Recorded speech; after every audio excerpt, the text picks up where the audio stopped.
Welcome to Watch, Review, Repeat. This is the podcast where two best friends discuss the latest in film and television and then do it all over again the following week. My name is Colton Brown, and joining me, as you might expect, it's Andrew Meadows. Hey, everyone!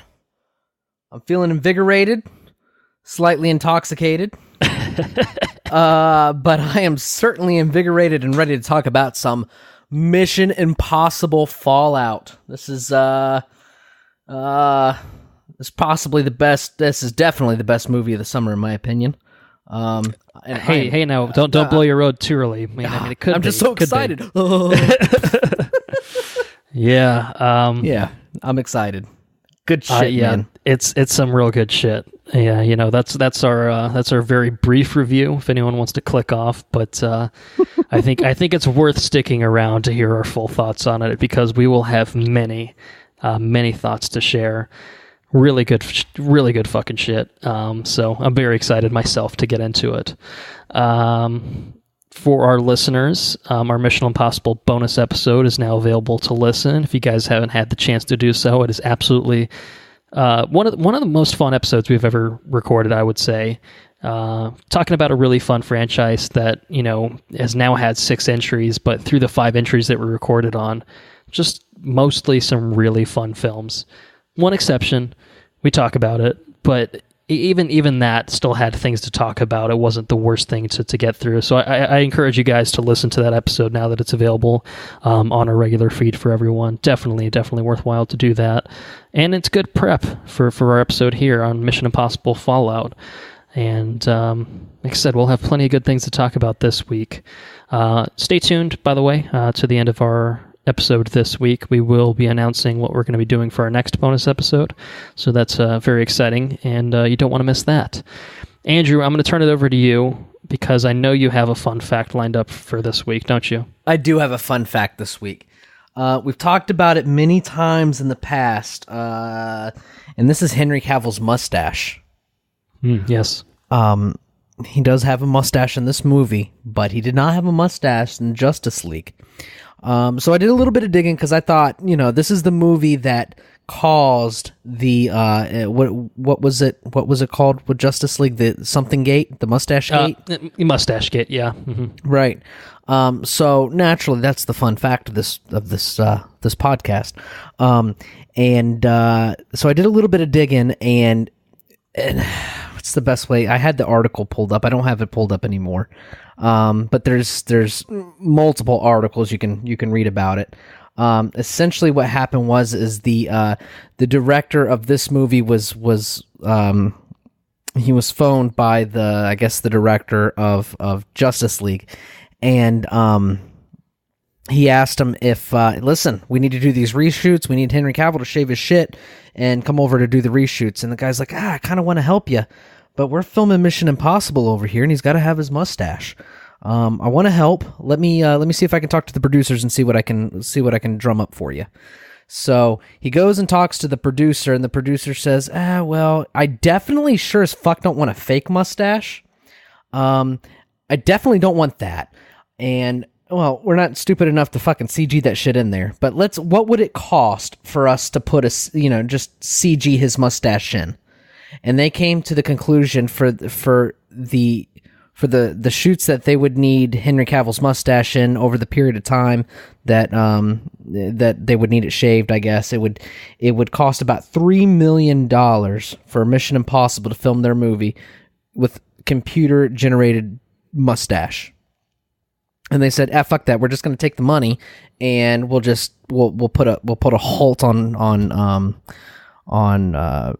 the shoots until he grows his mustache back. So that's what they said, but then Paramount came out of nowhere and said, fuck Warner Brothers, that's not going to happen. You guys are just going to have to trim that shit out. Henry Cavill's keeping his mustache, or we're keeping his schedule. Fuck you guys. So that's what happened. Yeah. Well, I think we can definitively say that Paramount made the right decision. Yeah, they did. Because then you run the risk, potentially. I mean, I think at least based on looking at Justice League, where they obviously had a hell of a time trying to remove the mustache digitally and failed miserably. I think the general consensus is that it's easier to add facial hair to a clean-shaven person than it is to the opposite. So it's kind of pure pettiness in some ways on Paramount's part to kind of just say, you know what, fuck you. Why are we gonna, like, you're a rival studio. We're not gonna cater to your interests. Like it's a scheduling conflict. Sorry, we have the upper hand here. We're gonna take advantage of that. But I think Paramount made the right decision, because even if in Justice League he looked perfectly fine, okay, you take that away as a talking point, great. But then the rest of the movie is still shit, you know what I mean? And then in this one, if you have even a little bit of Uncanny Valley effect going on, then it kind of puts a taint on this movie. And I think that this movie is so many fucking echelons above where Justice League ended up.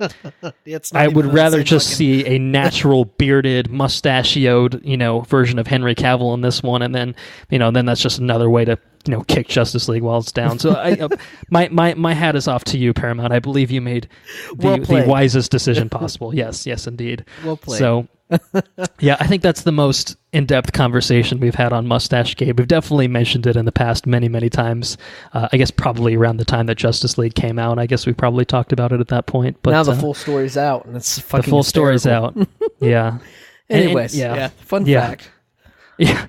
Let's move into the news for this week. Let's start with a banger of a trailer. That's a joke. It's Venom, official trailer 2. 2 eyes, from, a ball sack, and fucking and a pancreas. 2 eyes, lungs, pancreas, so many snacks, not enough time. Oh, he said snacks. I'm sorry. I thought he said sacks. He might say sacks. I'm not. I honestly don't know, because I can't hear what the fuck's happening. It's so shit. Oh, it's real bad. The Venom trailer. Is this the worst Venom trailer yet? Yeah, they keep getting worse. Yeah, like it blows my mind. I mean, we haven't even talked about Turd in the Wind. I don't know if you made it, if you just clicked off the trailer or not, or if you stayed through the end. I know, it's so funny. I was scrolling down through YouTube comments, and somebody put Turd in the Wind, and it's just fucking great. Turd in the Wind. Fuck. This whole trailer is just complete nonsense. Who thought that was okay? Who thought any of this was okay? At least they pronounced symbiote right. Yeah, but again, it begs the question, are they going to be inconsistent within their own movie, or did they, do some ADR to fix their fucked up pronunciation that they discovered was fucked up when they released it to the masses, who then corrected them at that point? And it's just like, again, Sony's incompetence knows no bounds. I think I've said that before on this podcast, and I guarantee if we do a podcast episode on this movie, we will say it again. Everything about this just looks piss poor, just absolutely abysmal. Like, this is Avi Arad, the producer's wet dream, and good lord, it looks like no one involved wanted to be part of this. Like, even Tom Hardy, what is he doing with his voice? I'm a reporter. I think he lost a bet with his wife. And part of the condition of the bet was that he had to use his toddler voice for the entire Venom movie. And Sony, I bet the producers at Sony were like, "The fuck is he doing?" But he had enough star power that they didn't want to challenge him too much on it. So they just he's Tom Hardy. He's a really good actor. He's definitely got his he's got his ideas for this. He really knows what he wants to do with the character. If he wants to be a toddler reporter, then more power to him. I got a parasite. Oh, and he's got like that. Do you remember that Sega Dreamcast game called Seaman? You remember Seaman? Yes, I do. There's a sequence there in the trailer where Venom comes off of his shoulder and he's talking to him, but it's just like an elongated Venom head. Do you know what part I'm talking about? It looks like fucking Seaman. Yeah. That's all I could see was fucking Seaman Venom. It's really bad. Like, you asked the question in the first teaser or the first trailer, like, you have a Venom teaser or trailer with no Venom. What gives? Why would you do that? And then they go full. Now we know. That's it. They were trying to keep it hidden. Oh, it's so bad. Well, The good news is the CG looks great. Oh, wait, no, it doesn't. It also looks like shit, and this comes out in October. Good luck, Sony. I have a bad feeling this is going to make a decent amount of money because Venom seems to be a popular character for some reason that is beyond me. Like, I get, generally speaking, in the comics, he looks cool, but this iteration here looks just so bad. Looks like a shit movie. It looks like, the creatives involved in Amazing Spider-Man 2 learned no lessons, and they've just gone and made another movie that would fit right in with that. I don't know. Again, as we talked about on our Comic-Con episode, probably still watch it. Yeah, again, we might even have an episode on it because it might be fun to have an episode of it. But we watch it so you don't have to. I have a feeling this is going to be this very well might be a the fuck, it was like our first or second. It was like our second or third episode. What was it? Inhumans. We did Inhumans. Yeah, Inhumans pretty early on. Yeah, so it's going to be an Inhumans episode for sure. That is honestly kind of what I'm expecting, based on the quality of the footage shown so far. I don't think it'll irritate me as bad because I definitely won't be paying for an IMAX ticket. That's fair. Yeah, that's a good point. Yeah. I mean, I think you probably have the AMC pass at this point. So yeah, theoretically, if you kind of lump it into that kind of purchase, then you're kind of watching on the house if you look at it from that point of view. So maybe it's not so bad. I don't know. I suspect it might fall into our pay us to see it kind of category, but we're gonna watch it. We'll give it a fair look, and we'll leave it at that. And hopefully, this is the last time we talk about it until October, because I don't think I can handle another trailer personally. So we can move on then, right? Yeah, moving on. All right, third recorded episode in a row, I guess, technically. We're talking about the Joker origin movie, Joaquin Phoenix's Joker movie. This time, Marc Maron is apparently stepping up and is reportedly going to join the picture alongside Robert De Niro, Zazie Beetz, and he would apparently play an agent on De Niro's talk show who plays a part in booking Phoenix's character that eventually causes him to go mad, become the clown prince of crime. So I guess Joaquin Phoenix, I don't know if it's implying that he's like a comedian. I think that's kind of what's presented in The Killing Joke, is that he's, kind of a comedian that failed and kind of went crazy from that point. But again, is that the one where he dons the red hood and all that?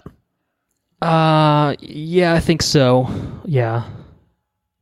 So I don't know. Anyway, Joker doesn't need an origin. I think that's dumb, but I actually think Marc Maron's great. He's fucking fantastic in G.L.O.W. Both seasons he's in it. He's great in both. He has a podcast called WTF with Marc Maron, and I think as recently as like a month or two ago, he went on a rant against like superhero movies in general. How he kind of, he kind of sees them as bullshit. So it's kind of just like, are you being a total hypocrite right now, or are you kind of viewing this as a not a superhero movie? I guess if you wanted to classify it as such. I mean, it seems like it's more of a crime pick with kind of maybe some more fantastical elements that lend it toward being a Joker movie. But either way, I still feel it's a bit hypocritical. But again, he's got enough goodwill with me that if he doesn't like superhero movies, that's totally fine. It's my jam. It's not going to hurt my feelings that he doesn't like them. But he's great in G.L.O.W, which is kind of my biggest reference point. So I'm definitely down to see him in any movie. And fuck it, man. I mean, this cast is getting better and better. Every time they announce someone, so it's just kind of like maybe maybe they got something here. Maybe they maybe they do. So we'll see what happens with it. Something that did not get off on the right foot, at least as far as I'm concerned, is the upcoming Terminator film. So I don't think it has an official title yet. It's technically Terminator 6, but I think it ignores 3 through 5. It's a direct sequel to Judgment Day, so it probably won't be called Terminator 6 because that's somewhat misleading. Anyway, we got an official first look via the Twitter page that shows the new leads of Natalia Reyes and Mackenzie Davis alongside Linda Hamilton reprising her role as Sarah Connor. And you saw the picture, right? Yeah, it's 3 women standing side by side, like in a line. Yeah. It's not very well photoshopped. It's again, it's one of those things. It's like Why do you put this out as your first, like, this is what we want to go to the Hey press. guys, this is what we're making. Like, people are going to eat this shit up. And it's just like, well, no, they're not. Like, people are going to take one look at this and think, what the fuck is this? I have faith in Tim Miller, who did the first Deadpool. He's the one directing this one. It seems like a good direction to go to kind of ignore the shittiest in the franchise, of which through 5 completely comprise all that. So, and they're bringing back Arnold, they're bringing back Linda Hamilton. Like, there's cool things that could be here. But do we need another? Well, no, but again, if you were going to make one, I think that it seems like they've hit the right buttons so far until this kind of comes out, and it's just like, it's just a poorly cobbled together picture, and it's just like, put more effort into it or something. I don't know, or show us fucking Arnold. I don't know, man. Like, this just doesn't look good. It doesn't set a good impression with me. I don't think it's really set a good impression with anyone from what I've seen, just from the general response to it. But no, doesn't look. I mean, I guess we'll see what happens with the trailer. Yeah. I know maybe they'll release kind of a picture of the male leads in it. I guess maybe that's kind of what they're going for. Is we'll show the female leads off, and then we'll show off Arnold. We'll show off Gabriel Luna, who we know is going to be playing one of the Terminators in this. So I mean, it's cool. It seems like it could be a cool project, but not a good look. Not a good look so far. But no, we will reserve judgment. I think a trailer will certainly dictate whether this is going to be Genesis Part 2 or maybe something a little bit more worthy of the first 2 Cameron films in the franchise. So again, we'll reserve judgment, and we'll leave it at that. We're going to talk about not Tom Cruise. Well, we're going to talk about Tom Cruise a lot, actually. So Tom Cruise is going to be reprising his role of Maverick in the movie Top Gun Maverick, which of course is a sequel to the original Top Gun. We talked about it, I think, a couple weeks ago, that Miles Teller is going to be playing the son of Goose in it, and Glen Powell is also joining the cast. I don't know if you're familiar with Glen Powell. I don't think he's a super widely recognizable actor, but he was actually he was one of the finalists for that role that Miles Teller ended up scoring. But apparently the producers, the casting director liked him so much that they said, fuck it, we need to get this guy in our movie. We're going to get him another role. So the role that he's playing is unspecified right now. They're not giving up any details on kind of what he's playing. But I did want to bring it up because, of course, we're talking about a cruise missile vehicle later on in Mission Impossible. And I really do like this actor. He was in Everybody Wants Some. I think it came out in 2016. It was a Richard Linklater film. It's kind of a very Dazed and Confused kind of style to it, where it's like a very slice of life kind of movie. I don't think it's a movie everyone would like. You might like it, although it's very baseball centric, so that might turn you off. But yeah, fuck that. I think it's very good in its own right. I really enjoyed it. So he was great in that. He was also in Hidden Figures the same year. He played an astronaut in that. So I liked him in both. I'm excited to see him involved in this project. I saw that he was one of the finalists alongside Miles Teller, and so I like him more than Miles Teller. So I'm glad that if nothing else, he's involved in this too. So Miles Teller's a good actor. Don't get me wrong, but he's still got the Fant 4-stick stink on him as well. So that's that. Any thoughts on Top Gun Maverick? Looking forward to it? No. No, I know the thoughts. I don't know anything about the first one, so okay. We'll see how it goes. It's a good time to watch the first one. Maybe when the new one's closer to coming out. I think it's 2019 release date. So you've got just under a year until July 2019 when the next one comes out to watch the first one. It's a 2-hour commitment. I know you can do it. I can do it. So yeah, there you go. Speaking of Mission Impossible stars, Rebecca Ferguson is doing work, or at least her agent's doing work. I'm sure it's a bit of both, to be fair. But Rebecca Ferguson, as in Leggy Bay? Leggy Bay, yes, that is the one. Oh, okay. She's doing well for herself. She's booked 2 big roles. First of which is in the Men in Black spinoff alongside Chris Hemsworth and Tessa Thompson. And she's also booked a role in Dr. Sleep, which is I don't know if it's going to be considered a sequel or not, but it's based on the Stephen King novel that is technically a sequel to The Shining. So. Oh, okay. two pretty big roles there. You've got the Thor Ragnarok tandem of Hemsworth and Tessa Thompson, like, down for that already.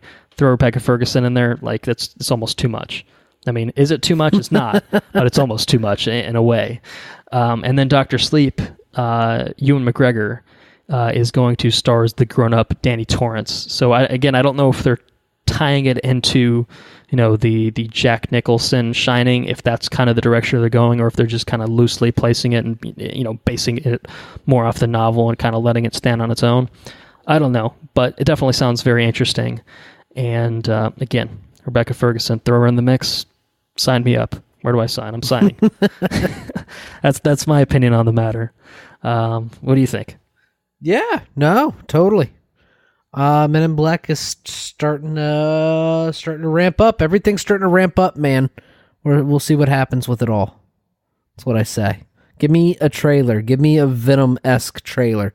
It'll tell us real quick. I prefer not to have a Venom-esque trailer for Men in Black, but if it is a Venom-esque trailer, we'll know kind of how good of that movie how good it's gonna be. Well, it does have something in common with Venom in that it will be made by Sony Pictures. Oh, so okay. Yeah.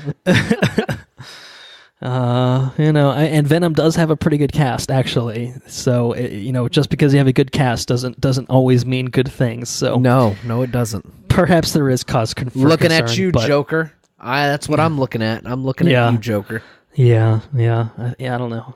Maybe they're just. I don't know. I mean, I guess you're an actor. You want millions of dollars, and if they offer millions of dollars, you don't really give too much of a shit about what's on the page. So, or maybe it's good. Who's to say? We'll find out eventually. Let's move on. Let's talk about a Supergirl movie in the works over at Warner Brothers in DC, because they're just developing everything. If they've invented a property at some point in their comic book history, rest assured they're at least developing a movie about it.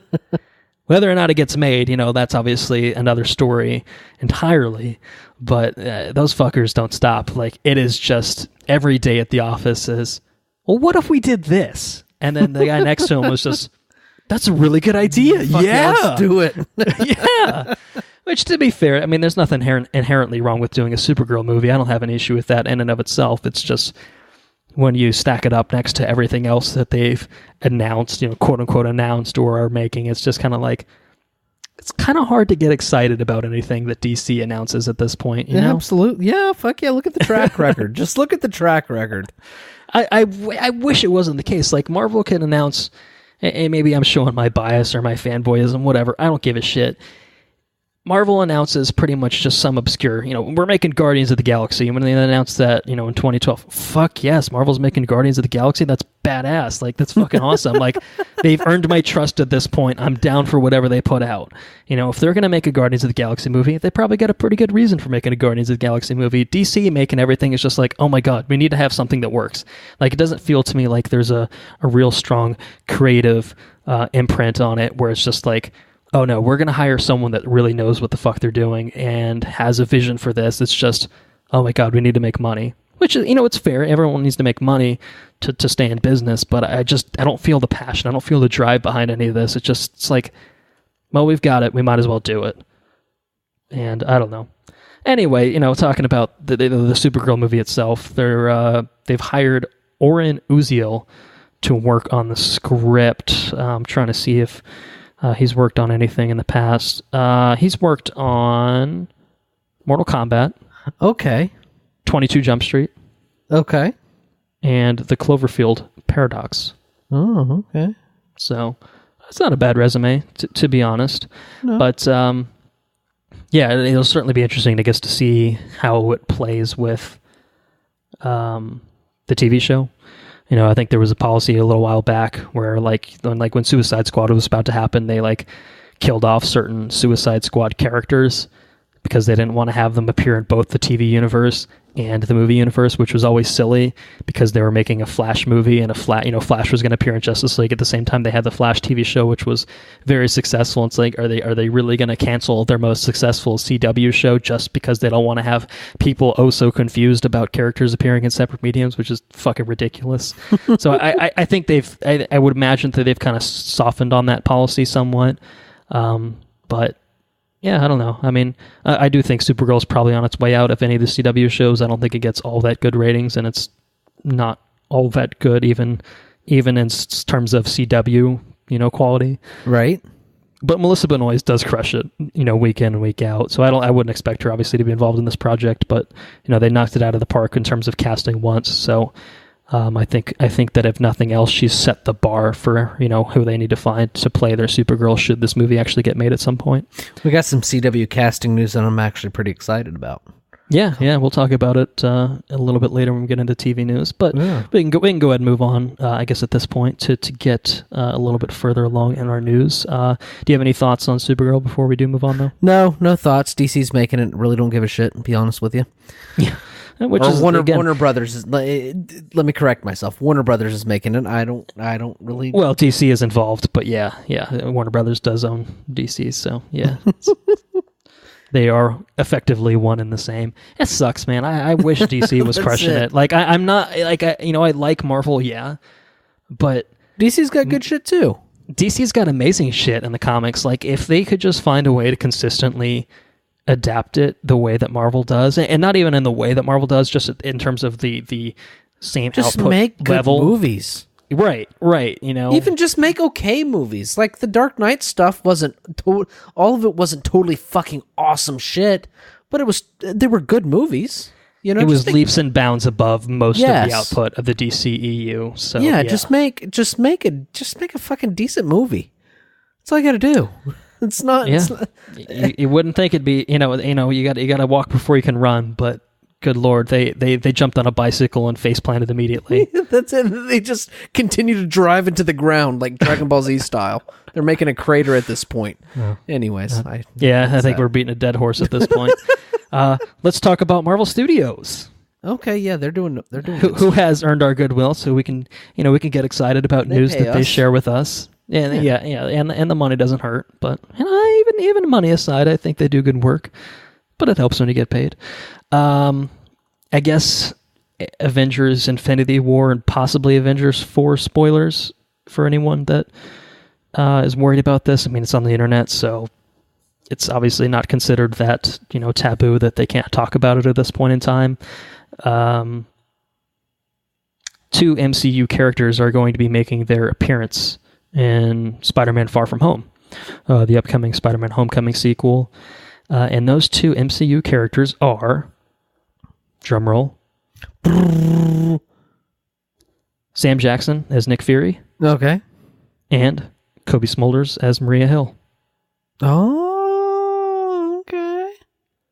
So as we know, Spider-Man, Nick Fury, and Maria Hill were all dusted in the snap. Mm-hmm. So given that this movie is apparently going to take place post-Avengers 4, one would think that they might be coming back. But, Marvel has, maybe they have a few tricks up their sleeve. Who knows? And it's entirely possible, again, that this movie takes place pre-Infinity War, but that doesn't seem to be what the reports show. But at the same time, who's to say? I think most of us are probably suspecting that a lot of the dusted characters will return in some fashion, because anyone that thinks that Black Panther's not getting a sequel is, fucking kidding themselves. Right. So, I guess if that takes some of the tension or, kind of the shock out of the Avengers Infinity War ending for you, that's one thing. But I do think it has strong in-universe ramifications that I think Avengers 4 and hopefully beyond will explore. And I think that can make for very interesting storytelling. But I'm very excited for the Spider-Man sequel. Jake Gyllenhaal as Mysterio. Definitely looking forward to that. And I think that bringing in Fury and Hill I think that's a good MCU kind of addition to tie it in, in the way that Stark and Iron Man made his appearance in the first one. So, yeah. Yeah. Yeah. TV news. Lots of trailers. Well, 3 trailers. But a decent amount of trailers, especially for TV. It's actually a lot of TV stuff I was excited to talk about this week. First of which is the Castlevania Season 2 trailer over at Netflix. Yeah, fuck yeah. Yeah, it looks awesome, doesn't it? Yeah, I thoroughly, and I've been on the cartoon train here lately. So for this to be coming around the bend, I'm fucking stoked. Very excited. 8 episodes, right? Yes. So the second season will be 8 episodes, which is double the count of the first one, it was basically like 90 minutes put together. Yeah, I think so. It was kind of like a feature length movie. They just kind of split into 4 episodes. And so, yeah. normally I am make it short and concise kind of guy. It was too short though. Season 1 was egregiously fucking short. Like I just like like I said, it felt like an extended pilot almost. Yes, that they just chopped into a few episodes, and it definitely it set the stage for something awesome. But then you're like, well, fuck, how long? I have to wait a year for the next 8 episodes. Like it doesn't take that long to animate that shit, does it? Maybe it does. Who's to say? Well, no, it's upsetting because they pump Voltron out. It seems like Voltron's out every 6 months. Dude, Voltron's at like season fucking 34 now. It's insane. Yeah. It's absolutely nuts. Give me some fucking Castlevania. Yeah. Well, we're getting some. All right. Oh, God, it's we have proof that it's coming. Damn. October 26th, 2018. It's coming out. It's only a couple months away and change. So I thought it looks great. I really, really liked the first season, while agreeing that it was way too short. But it did definitely make you want for more. Yeah, so, yeah, no doubt. It's fucking really good. If you haven't seen Castlevania, watch it. It won't take long for you to get. It won't take up. long. No, no, not at all. But I think it's definitely worth your time. I mean, I don't know. Yeah, I mean, you've definitely been, as you've said, much more on the cartoon train than myself. But I will say that is one of the few cartoons that I did, venture toward, and I had a really good time with it. So I'm definitely very much looking forward to diving into the second season. And apparently, it's also been greenlit for a third season.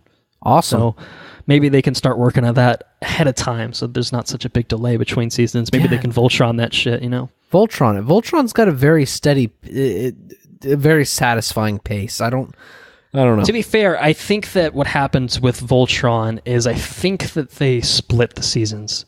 So I think they animated it in like one big batch, and then they released like half of that, in the early part of the year, and then the second half of that in the later part of the year while they're working on the following seasons. But yeah, I think it's still. I grind out Voltrons.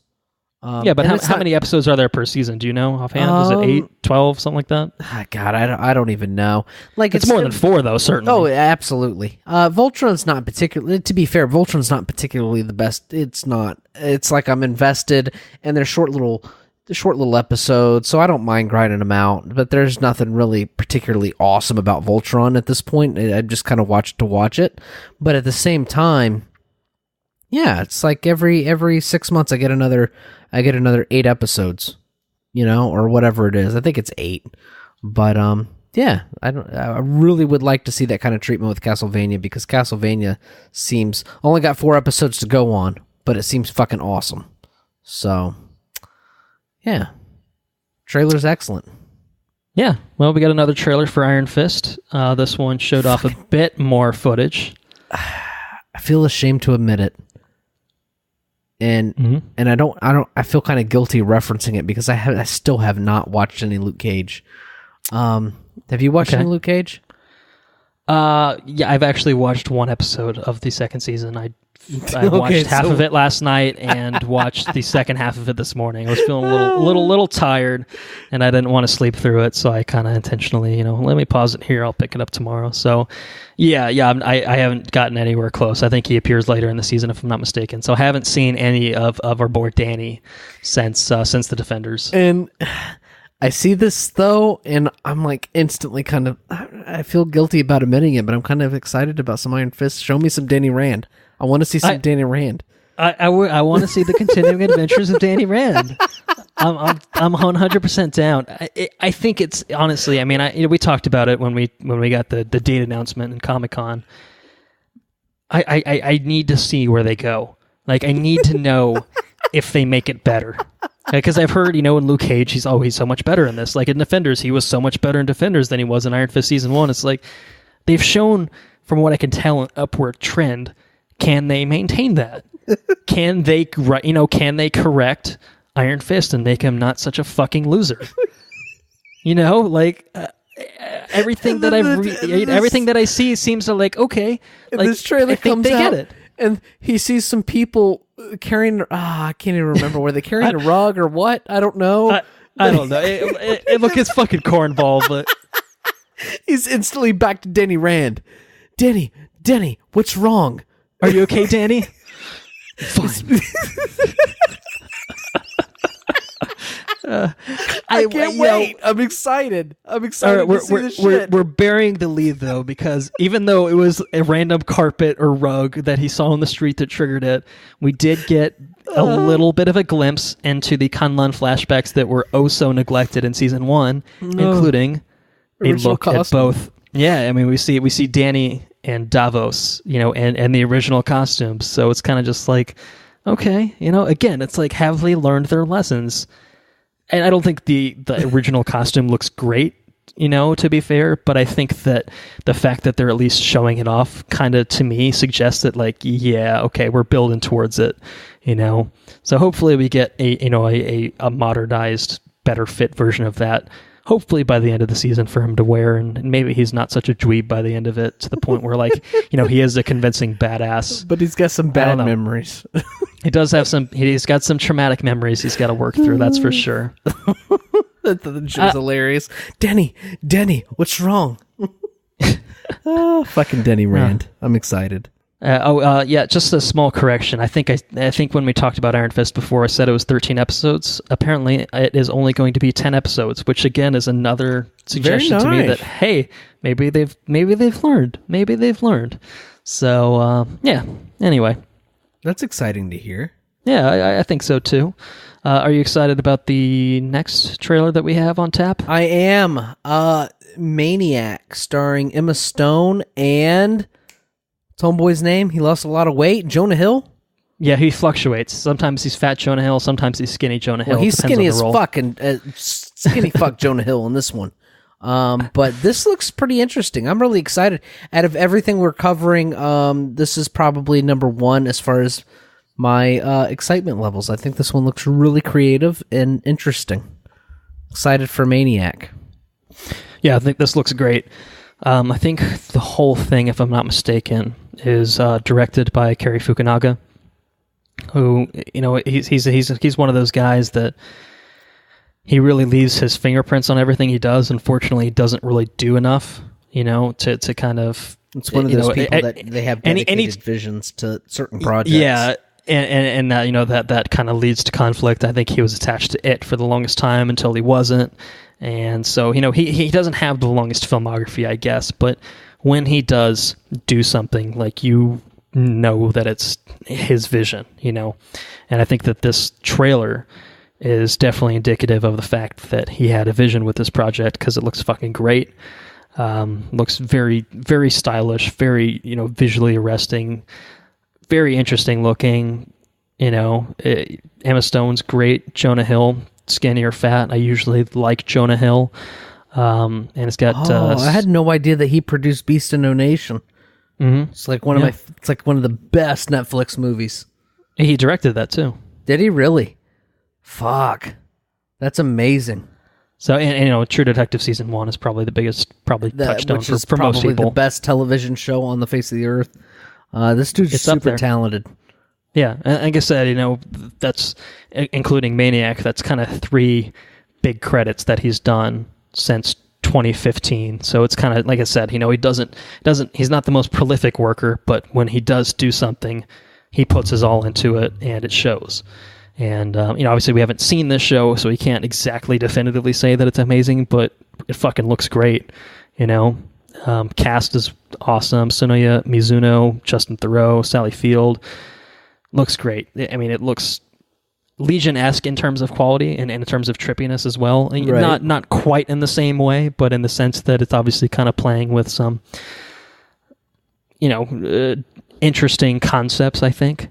So I'm very much looking forward to this one. I think it's a limited series. I want to say it's 8 episodes, I think is what it's going to be. So it's a nice kind of short thing, 30-minute episodes.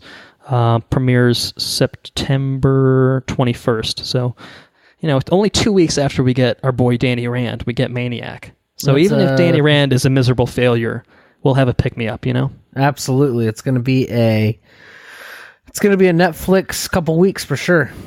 Mm-hmm. Indeed. Fargo season 4 is happening. Fargo, I think, has been consistently rated as one of the best shows in television. Something I have not watched any of its seasons. It's an anthology approach that it takes with its seasons, so we know each season's a different cast, different setting, different story, and all that good stuff.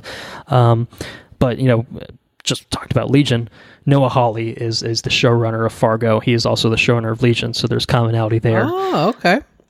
And I think there's been a bit of a break. I think there was a little bit of a cool down between season 3 and season 4 happening, but they've announced season 4 is happening. They've announced Chris Rock is going to headline it. It's going to take place in Kansas City in 1950.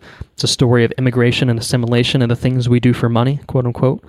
And 2 criminal syndicates have struck an uneasy peace. And to cement their peace, the heads of both families have traded their eldest sons. Rock will play the head of one of the syndicates. And there's a little bit more to that, but again, it's one of those things. Like, I've heard really, really amazing things about Fargo the TV show. I mean, I've seen Fargo the movie, Coen Brothers goodness. I think the Coens are exec producers on the show, but I think Hawley is definitely the one that kind of is the driving creative force for the show.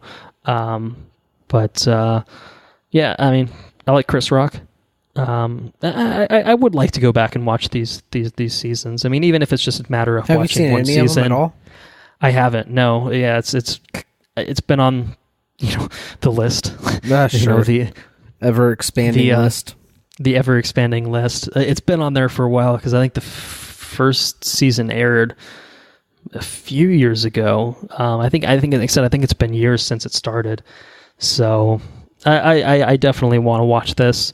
As with kind of, I have kind of the mindset where I'm like, oh, there's a new thing coming out. Now is a good time to go back and watch. Maybe when season 4 gets closer to airing and I have free time, knock on wood, then maybe it'd be a good time to revisit, the first few seasons of it. I'm not sure if it's available to stream anywhere. I would have to imagine it is. I'm just not sure where it is off the top of my head. But, assuming I could find it to stream somewhere, I think I think they're all pretty digestible, like 10 episode kind of hour-long seasons. So, okay, definitely doable. Definitely.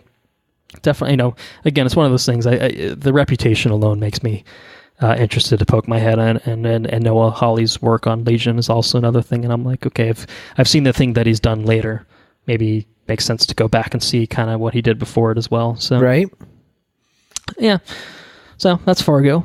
We're getting new Star Trek. And Sir Patrick Stewart is reportedly going to reprise his role of Captain Jean-Luc Picard in it. So that's a pretty cool wrinkle, I would say. Definitely something that may sway some older fans of Trek, some Next Generation fans that maybe haven't been on board with Discovery. This one will also be coming to CBS All Access.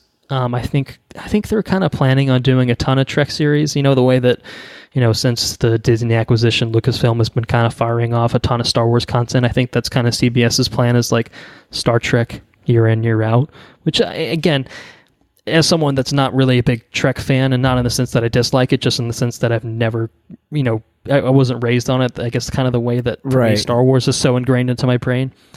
I don't have an issue with that as long as the quality's good. I've heard mostly solid things about Discovery. They had some creative issues with the showrunners. They've since apparently corrected that. But I would think that, if Patrick Stewart's signing off on something to come back and play the role, like I would think that he wouldn't do that for no reason. Like, I don't think Patrick Stewart's just going to sign up for any old thing. That's my read on it. But I could be wrong. Again, money talks, but... Yeah, no, he certainly doesn't need the money. I think he's perfectly fine not doing anything. So, for him to bring it back, he must be excited about something, one would assume. Or maybe he just wants to get paid. Who knows? He might just want to get paid, And everyone likes getting paid. Yeah. I'm not disputing that, but I think that, I would think that someone like Sir Patrick Stewart, as you say, does not need the money. I don't think he's going to do it as a cash grab. Again, it doesn't guarantee that it's going to be good. But I would think that him coming back, he's probably there's something in store for him, I would think, as an actor, as a creative, more than it is just of a, let me throw the fans a bone or whatever. So, I don't know. I'm curious about it. I've always meant to watch, like I would like to go back and watch I mean, I would like to watch the original series. I don't know how digestible it is now. I think probably something like Next Generation and Enterprise and Voyager are probably a little bit more easy to swallow for maybe the more discerning modern day viewers. Certainly Discovery obviously is as modern day as you can get with Trek, but given more free time and given kind of the drive, I would like to consume a lot more Star Trek. It's not something that I dislike. I've liked the movies, that they've done recently. It's just something that I've never really gravitated towards in the way that I have with Star Wars, but I don't know. I'm not, just because I'm a Star Wars fan doesn't mean I don't want to be a Star Trek fan, I guess is what I'm saying. Yeah, that's okay. No judgment here, man. Yeah. All right. Just a couple bit of news left. First one is over at FX. They've ordered 2 limited series, one of which we've actually talked about very briefly. It's the Alex Garland project called Devs. Ooh. It was ordered a pilot, I think, when we talked about it before, and now they clearly like what they are seeing, and they're making a series out of it. So I think it's going to be an 8-episode series, which, again, it's good length. And Alex Garland is another Cary Fukunaga type of, this guy absolutely knows what he's doing. Give this man the keys to the kingdom, let him do what he wants to do, and I think that you're going to be rewarded in the long run. I think that's absolutely going to be the case with this. We do have a little bit more detail on Devs. It's going to follow a young computer engineer, Lily Chan, as she investigates the secretive development division of her employer, a cutting-edge tech company based in San Francisco, whom she believes are behind the murder of her boyfriend. So, sounds interesting. Sonoya Mizuno is going to play that character. She's also in Maniac, so pretty good. And if you don't know her by name, she's the dancing robot in Ex Machina. Oh, okay. Yeah, I think she had a brief role in Annihilation as, I think, Natalie Portman's student, and she was also one of the friends in La La Land. So, okay. She's very been around good with a that. little bit, right? Okay. Yeah, Nick Offerman will also be in it. He's going to play the CEO of the company, and Nick Offerman, for those who've watched Parks and Recreation, is Mr. Ron Swanson. And okay, yeah, bacon. He's fucking awesome. So yes, bacon. He really likes his bacon. Yeah, okay. So yeah, I think that looks. I think that sounds great. I guess I can't say that it looks great, given that I haven't technically seen anything from it. But Alex Garland, good cast. Sounds like a pretty solid premise. 8-episode limited series at FX. 100% down with that, personally. Absolutely. Let's do it. And in addition, FX has also greenlit a series called Shogun that will be set in feudal Japan that charts the collision of 2 ambitious men from different worlds and a mysterious female samurai. So a bit of a period piece for them. And this one's going to be 10 episodes. I'm not sure if there's... I don't think there's cast on it yet, but I guess it's based off of a novel that was published in 1975. So, yeah, I mean, period piece, Shogun, feudal Japan, FX, 10 episodes. Again, it's another one. That all sounds pretty good to me. Yeah. Maybe it'll give us the... I wanted more from Shogun World and Westworld as a side note, and maybe this can fill the void. Maybe, yeah. We'll see what happens.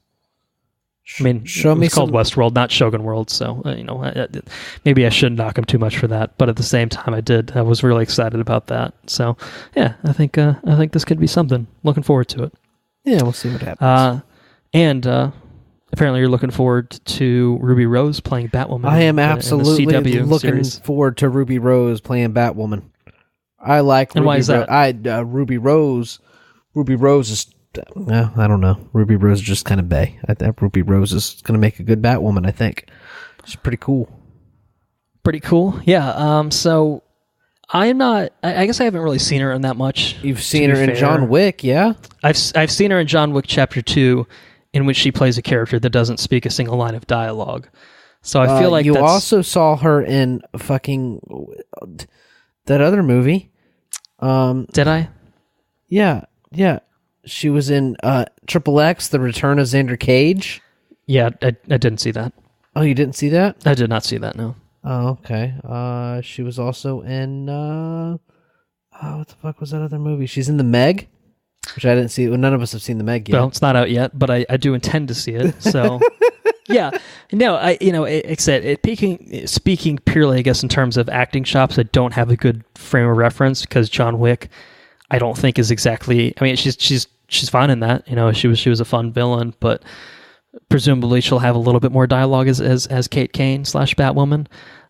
So I don't really have a good reference point to work off of in terms of how I feel about it from an acting standpoint. But then again, it's the CW. Your one qualification really does not have to do with acting, and she definitely hits the mark on that qualification.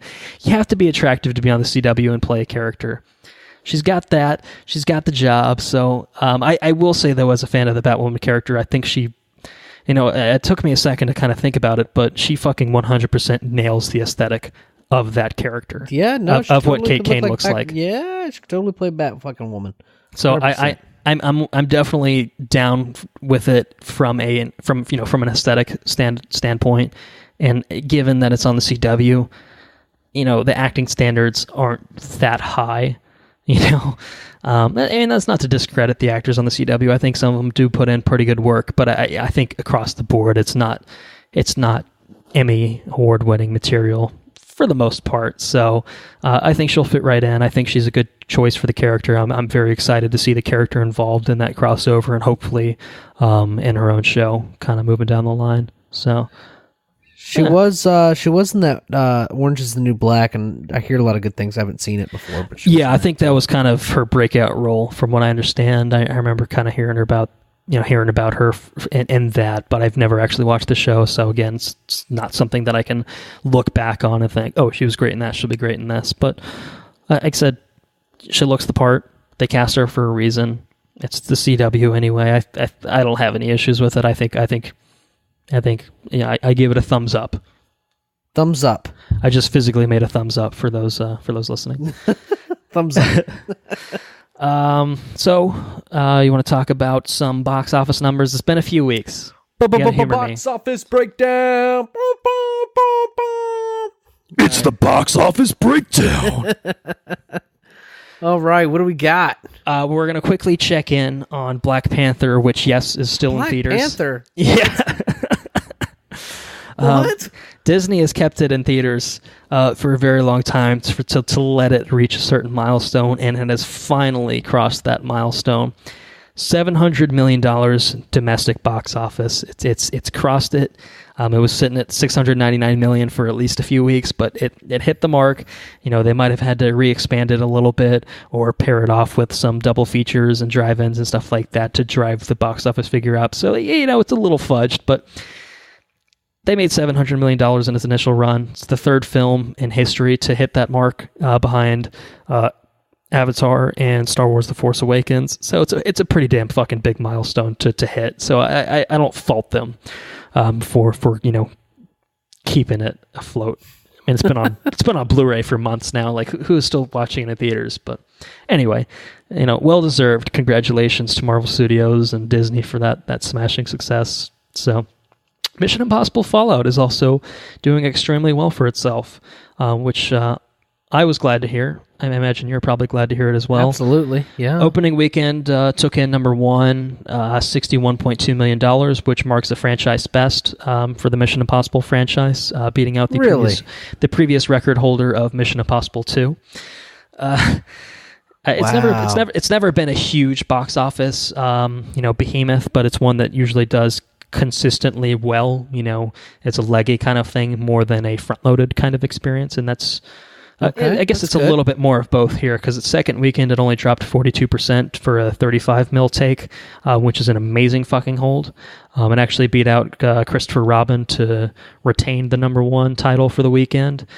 It scored just over $200 million overseas, so worldwide through effectively, 2.5, or I guess a week and a half of release, it's about $334 million. So I think it's speeding towards probably, again, a franchise best of box office worldwide, which I think the current holder might. I think domestically, I think Mission Impossible 2 still might hold the record, but I'm not sure who holds the worldwide record, but I think it's going to break all the marks. And momentarily, we will talk about why that is warranted. And so, the moment to talk about Mission Impossible Fallout is here. It's written and directed by Christopher McQuarrie, who also wrote and directed the fifth entry, Mission Impossible Rogue Nation.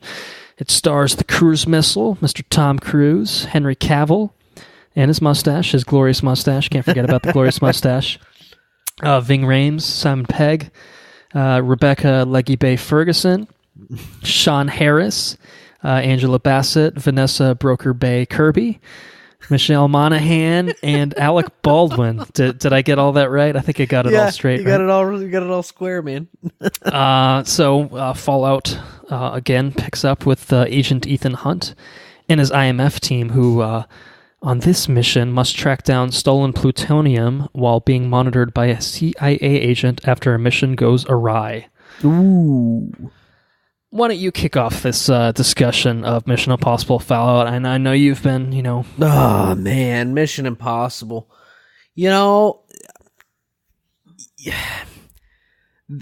For me, this is the quintessential summer blockbuster film. I think this is everything that when you say I want to make a summer blockbuster, I think this hits all the right notes. It's really fucking good. Action packed. The characters are well written. It's the cinematography's awesome. The soundtrack is fucking spectacular. The score's excellent. I can't think of a fault. The villains are well fleshed out. Albeit the plot twists I think are probably more. I think they're probably more visible than probably in past movies, I think. But I don't think that's to the detriment of this movie. I think this one's really, really well made. Yeah, I don't know. Really good, man. Really fucking good. Tom Cruise is fucking excellent. Henry Cavill is a big motherfucker. I would not want to fight him in a bathroom. He is pretty fucking awesome. Ving Rhames, his name messes me up. Ving Rhames? Is that right? Go. Yeah, you got it. Ving Rhames. Okay, he's good. Simon Pegg's good.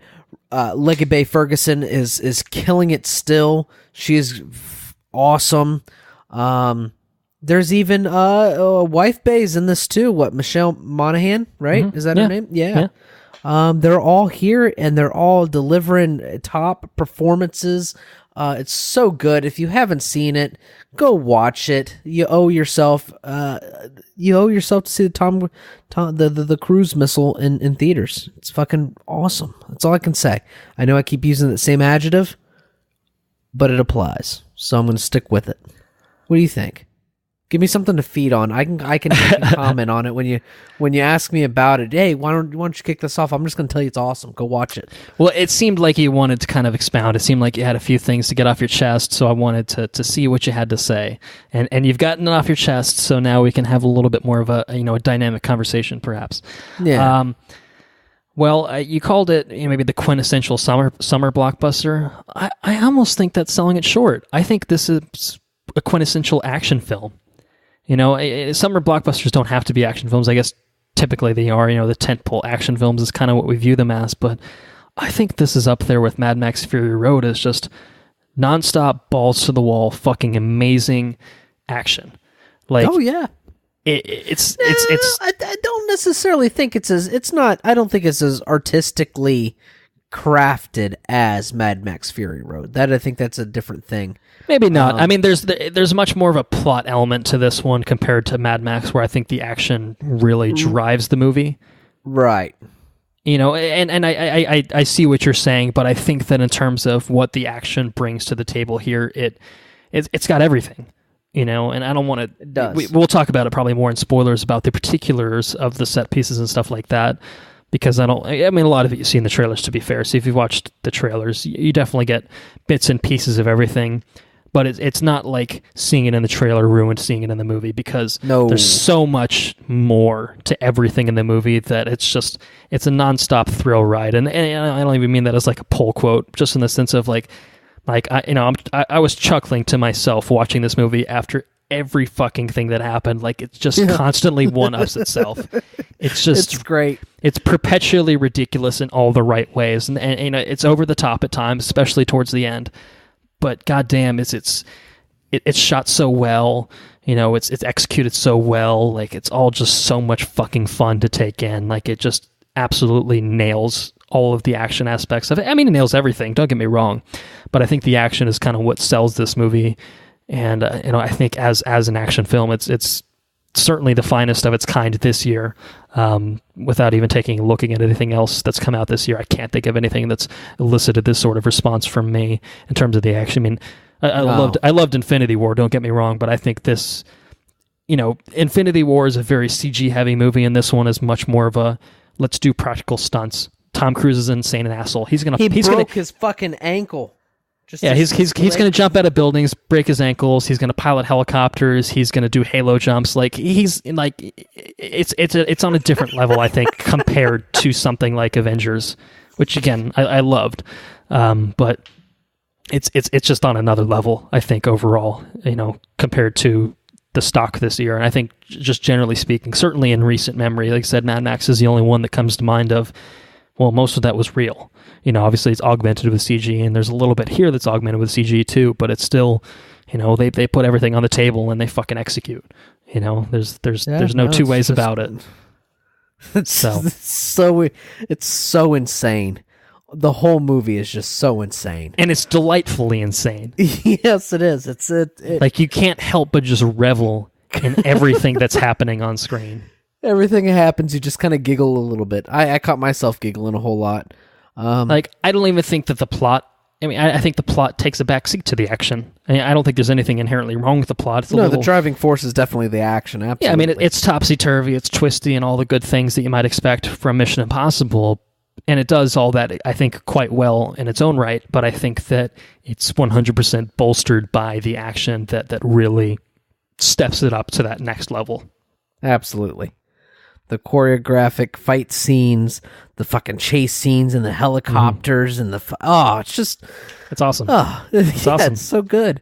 When's the last time you went? I can't think. I mean, I guess maybe Mad Max. Maybe Mad Max is the last one I can think of, but yeah, and that came out 3 years ago. So I can't remember the last time I really went and watched an action movie was pumped up like that. You know. Sitting on the edge of your seat, just watching, just like, oh, it's so fucking entertaining. It's crazy. It's really, it's awesome. I mean, totally, I guess, awesome. Maybe the most immediate comparison you can make is Mission Impossible Rogue Nation, also in 2015. That's fair. That shit was crazy. It's totally bonkers. I think this one escalates it more than that one does, but that one is also kind of a similar structure of just non-stop action set pieces. I don't think it builds quite the way that this one does. Like, this one just, like I said, I think kind of builds on top of itself, whereas I think Rogue Nation just had a lot of more maybe segmented set pieces, and even that one had more kind of heisty aspects to it too, with the water tank where they go in. This one doesn't have like a big Mission Impossible set piece, I guess, if you want to look at it as such. Like, this one is just more of a balls to the wall action film, I would say. Like, Tom Cruise, you need to go steal that fucking helicopter and get that switch, or else the entire planet's gonna get fucked. And you know what he does? He steals that helicopter and crashes the helicopter into the other helicopter. They they fight on. I'm getting into spoilers. Sorry. Yeah, well, we see bits and pieces of that. And the trailers, so maybe put a pin in that. We'll pick it up from there. But yeah, there's no heist. There's no like subtle art or of anything. It's you need to. This isn't gonna happen. You're not gonna be able to do it.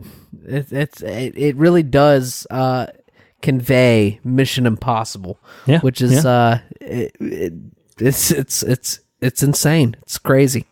And it's like you said, it's delightful. It's a delightful experience. Yeah, it's awesome. I mean, Chris McQuarrie is, as far as I'm concerned, he is the man, because I think Rogue Nation, when we talked about it in the episode that we did, the bonus episode, that was our number one in the franchise.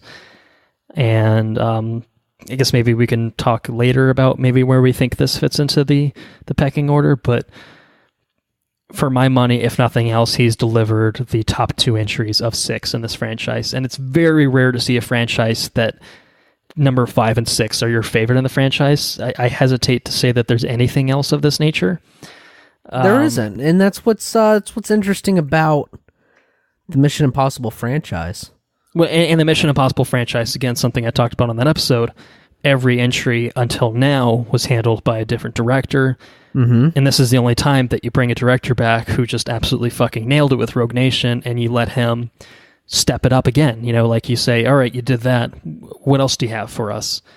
And he says, oh, I have something for you, you know, and he just absolutely knocks it out of the park. So I'd say take a bow, Mr. McQuarrie, because this film it's next level. You know, it's awesome.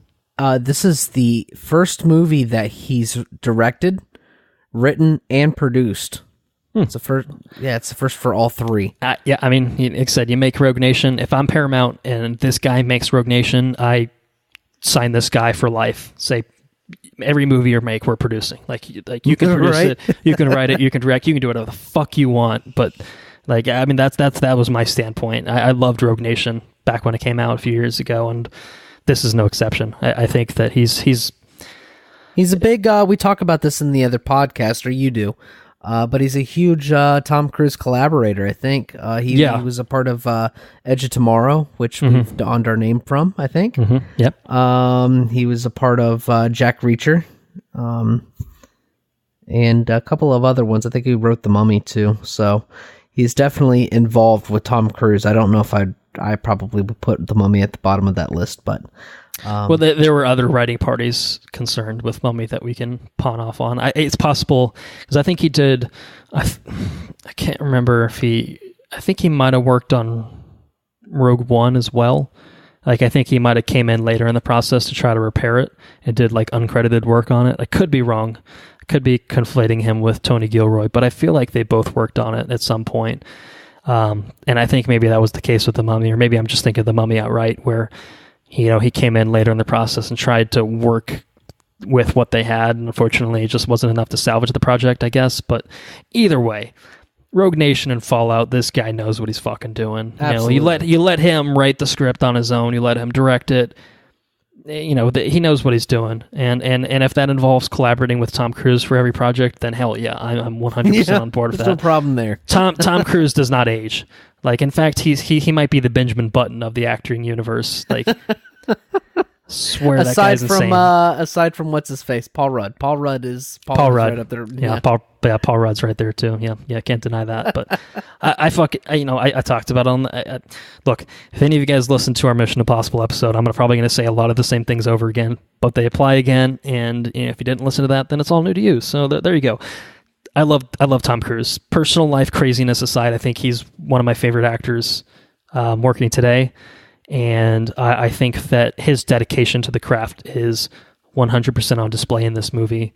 I mean, the dude fucking broke his ankle and kept that shit, kept that footage in the movie. Yeah, no, he's I mean, yeah. Most of the shit you see in this movie, he's doing it. That's Tom Cruise getting that. I mean, look, this... that's not to throw shade at people, actors that say, it's not my craft. I'm going to let stuntmen do their thing and everything. But I think that Tom Cruise at this point in his career has the embodiment of Ethan Hunt. Yeah, he's earned the respect for me of what's he doing this time, Like, I love to know what Tom Cruise's fucking crazy ass is doing every time a Mission Impossible movie gets made. Like, I'm sure half the reason these movies get made is because he's like, well, what if I jumped out of an airplane, or well, what if I piloted a helicopter? Did you see where I read an article? I didn't read an article. I saw the headline of an article. Let me rephrase that. Where Tom Cruise was talking about taking the franchise into space. Did you hear that? I saw something about it. I don't know the exact specifics. It's like, Tom Cruise, listen, keep it on Earth, man. You don't need to go into space. That might be jumping the shark, perhaps. But if Chris McQuarrie's involved, then maybe that's maybe he knows what he's doing if that's the direction he wants to take. I don't think it is, but let me just, I guess, get through kind of what else I wanted to talk about because otherwise we'll be here for 4 hours. We've done it before. Don't doubt us. I think the other cast is great too. Ving Rhames, Simon Pegg, both fucking awesome. I really enjoy the core IMF team they've crafted. I guess since I guess technically since 5, but obviously Ving Rhames is a mainstay, and Simon Pegg's kind of been part of the team, the big, the field team since 4. Jeremy Renner, noticeably absent in this entry. Well, I don't know about noticeably. I don't think it detracted from the movie at all, but I was kind of surprised there wasn't even an offhand mention of the Brandt character kind of fucking off somewhere. I was a little surprised by that as well. I didn't think it took away from the movie, certainly. I just think it would have been nice to kind of acknowledge that, kind of where he was. But it is what it is. I mean, that's nothing new to the Mission Impossible franchise. Characters kind of dive in and out, entry to entry. Tandy Newton, never been mentioned since Mission Impossible 2, as we might have established. So it happens. Yeah. But the other cast is good too. Rebecca Ferguson, I'm 100% on board with everything that she does. She's fucking amazing in this movie. She was fucking amazing in Rogue Nation. She was a revelation in Rogue Nation for me. Oh yeah, and that's where she donned the name Leggy Bag. I'm glad that, for a franchise that sometimes doesn't retain characters entry to entry, I'm glad that she was one of the biggest through lines from Rogue Nation, because I thought she was a shining star in that movie, and I thought that making her so involved in the plot in this one, and the direction that they took her plot in, I thought worked exceptionally well. Right. So I thought that she was a great kind of continuation from Rogue Nation. Very happy with that. And Henry Cavill, I mean, the mustachioed man himself. Tour de force. Yeah, he's excellent. He's a very fun addition to the franchise here, I will say. Definitely a big man. No disputing that. The Hammer, I think, was he called him? He says for a hammer. Yeah. Yeah. He's really fun in this. I think it sucks because I think a lot of people will see Henry Cavill and think, oh, he's boring Superman. It's like, well, he's like, even I think The Man from U.N.C.L.E. was another example like this, where I'm like, you give him just a little bit more to chew on, and I think he can own the screen. Oh no, Henry Cavill's definitely. I don't have any qualms with Henry Cavill. I think he's great. No, but I think that in terms of the overarching populace, I think that probably people see him mostly as Superman, and I think that's fair. I think that kind of sucks, because I think he could absolutely 100% be an amazing Superman. He just hasn't been given material in 3 movies to be able to do that. He hasn't been given that opportunity to do that, and he spent half of a movie with a fucking horrible CG jaw, so that obviously didn't help his cause either. So I'm glad that he got room to work with here. I'm glad that he got to share a lot of screen time with Tom Cruise, some of the other cast members, and he was a really, really fun addition. And that mustache was indeed glorious. Definitely the right move, Paramount. All right, just to reiterate, you guys definitely came out on top there. Cast is great, action's great. I mean, everything is, like I said, we'll talk about a little bit more in the action when we get to spoilers, because there's a lot to unpack. I mean, the bathroom fight alone, I know you were, I mean, that alone is worth the price of admission. Absolutely. But there's so much more that is also kind of justifying it. And I really liked how it, the cinematography in it I thought was fantastic, but the way that they kind of highlighted the different cities and places they ventured to, like, I thought that it was a gorgeous movie to really kind of watch. It's one thing that's consistent with all the Mission Impossibles, even the ones that we don't like to talk about. I think that the cinematography and the way it conveys its locations across the franchise is very strong. They always have that kind of globe-trotting, just that globe-trotting kind of vibe to them.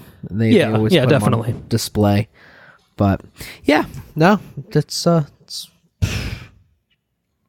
so good. Yeah, so good.gif. Look it up. It's good stuff. Sound design on point. Score, as you said, on point. Recommendation, I think you actually covered it in your very first thoughts, but I think we can both definitely say that this is 100% worth a theater visit. Oh yeah. Regardless of Movie Pass or AMC Movie Pass status or whatever it is, pay money to watch this movie. I didn't get a chance to see it in IMAX. It sucks, but it was just kind of the nature of what I've been up to over the past week, which we'll talk about in a little while. I just wasn't near an IMAX in the way that I usually am. So I had to watch it in a regular theater, but it was still worthwhile in regular theater. I just think that this is a movie that is predicated upon its, audio-visual experience. So any way you can maximize that, whether it's, Dolby Cinema or anything like that, if you can see it in any sort of large screen format or premium format, I think that that's probably the way to go. I think it might have gotten a 3D release, probably not necessary for 3D. So I don't know if that would, benefit it all that much, but anything that you can maximize, if nothing else, the sound, I think that you should go out of your way to do it. If you haven't seen it already, or if you've seen it and you want to see it again, then, fuck it. Again, see it in the best format you can, because it's going to take full advantage of it. So, agree with my assessment? 100%. 110%.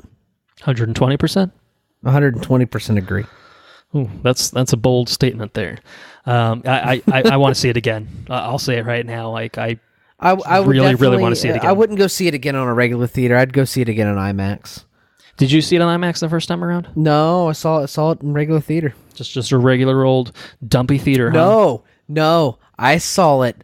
I actually I jumped shipped on the Movie Pass, and right. I signed up. I went to the theater early, and I intended to see it in regular 2D theater. But I signed up for the AMC Movie Pass, and they're like, hey, you get anything that AMC offers, you get it for free, essentially, is the way they pitch it. I'm like, oh, okay. Well, then I'll see the shit in fucking D-Box. Oh, yes. 3D D-Box. Okay. So I saw it in 3D D-Box, and I set my chair to the fucking max. And even when, like, smoke comes out of his, like, record player thing, in the very beginning, his, like, little projector. Yeah. My seat was fucking rocking. So it was, I saw Mission Impossible to the fucking max, dude. It was very kinetic experience. It was ridiculous. Yeah. I had myself a Blue Moon, the big one. And it's just rocking around all over the place. Sloshing about. Oh, yes. Yeah. So, yeah, it was definitely an experience. It was the only D-Box movie I'd ever seen before. And I'm happy. I mean, I personally, I don't think I'll ever see another D-Box movie again. It's worth trying, though. We're trying for free. And if you're going to try a D-Box movie, probably try it on Mission Impossible. It's probably a fair thing. So... but yeah, so I didn't see it in IMAX. I would like to. Yeah, me too. So, I'm sure I'll see it again. Like I said, if I get a chance to see it on IMAX, I definitely will. Otherwise, I'll just make do, I guess. But yeah, spoilers. Yeah. All right, full spoilers for Mission Impossible Fallout. So before we really kind of get going here, I did want to shout out a podcast that covers spoilers much more extensively than we will here. And that is the Empire Podcast, who has posted 2 parts of an interview they had with director Christopher McQuarrie. I think it totals about 3.5 hours in length. I myself have not listened to it yet, although I do think that the quotes you were talking about in the beginning with the mustache gate, some of those were actually, I think, pulled and sourced from that podcast there. He talked about, I think he did the same thing with Rogue Nation, where he talked for like 3 hours about kind of his decisions and everything in the movie. And I think it's kind of the same thing with Fallout, where it's just like, well, why'd you do that in this movie? Well, I did it because of this. And then boom, you get a 30-minute answer. So I think if you really want to hear an in-depth conversation about, why the creative team decided to do what they did with Fallout, then definitely give that a listen. I'm very excited to give that a listen when I get a chance. I've been kind of off my podcast game with how my life has been for the past few weeks. It's kind of thrown me out of my usual routine. So highly recommend checking out that if you're interested. On our end, however, we can talk about some spoilers now. don't know how you want to do this. I mean, there's a lot of things that kind of happen throughout the movie that we can talk about. I mean, even the beginning sequence, the fucking nuclear detonation fake out was some shit, wasn't it? Yeah, that was pretty good. Yeah. Did you buy into it? No, yeah, it totally faked me out. I thought it happened. I was like, well, this is fucking bold. Like you just set off 3 nukes in like major places of the world. I'm like, God damn, that's some game-changing shit. Like, I was just like, they kind of just handle that relatively nonchalantly after they lose plutonium. What is the mission impossible after 3 nukes are detonated? Right. I was just kind of like, holy shit, where'd they go from here? So I bought it myself.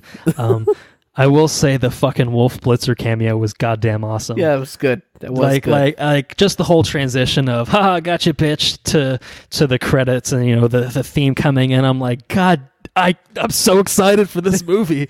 like that was like when that happened, I was kind of thrown for a loop. I'm like, oh fuck, I wasn't ready for that. I don't know, like, what am I in store for here? And then they kind of pull the curtain. I'm just like, you sons of bitches, sons of bitches. Yeah, that's it. Yeah, well played. Yeah, so I was pretty much from that point on. It was pretty great. I was very happy with that sequence. And there's a lot of kind of twists and turns. I think more so than like Rogue Nation. I think was fairly. I guess Rogue Nation has a little bit more intrigue in terms of what's the nature of Ilsa's character, like who's she working for. Or, right. What's her angle? This one is kind of, I guess, what's Walker's angle, or kind of what's the CIA's angle in this.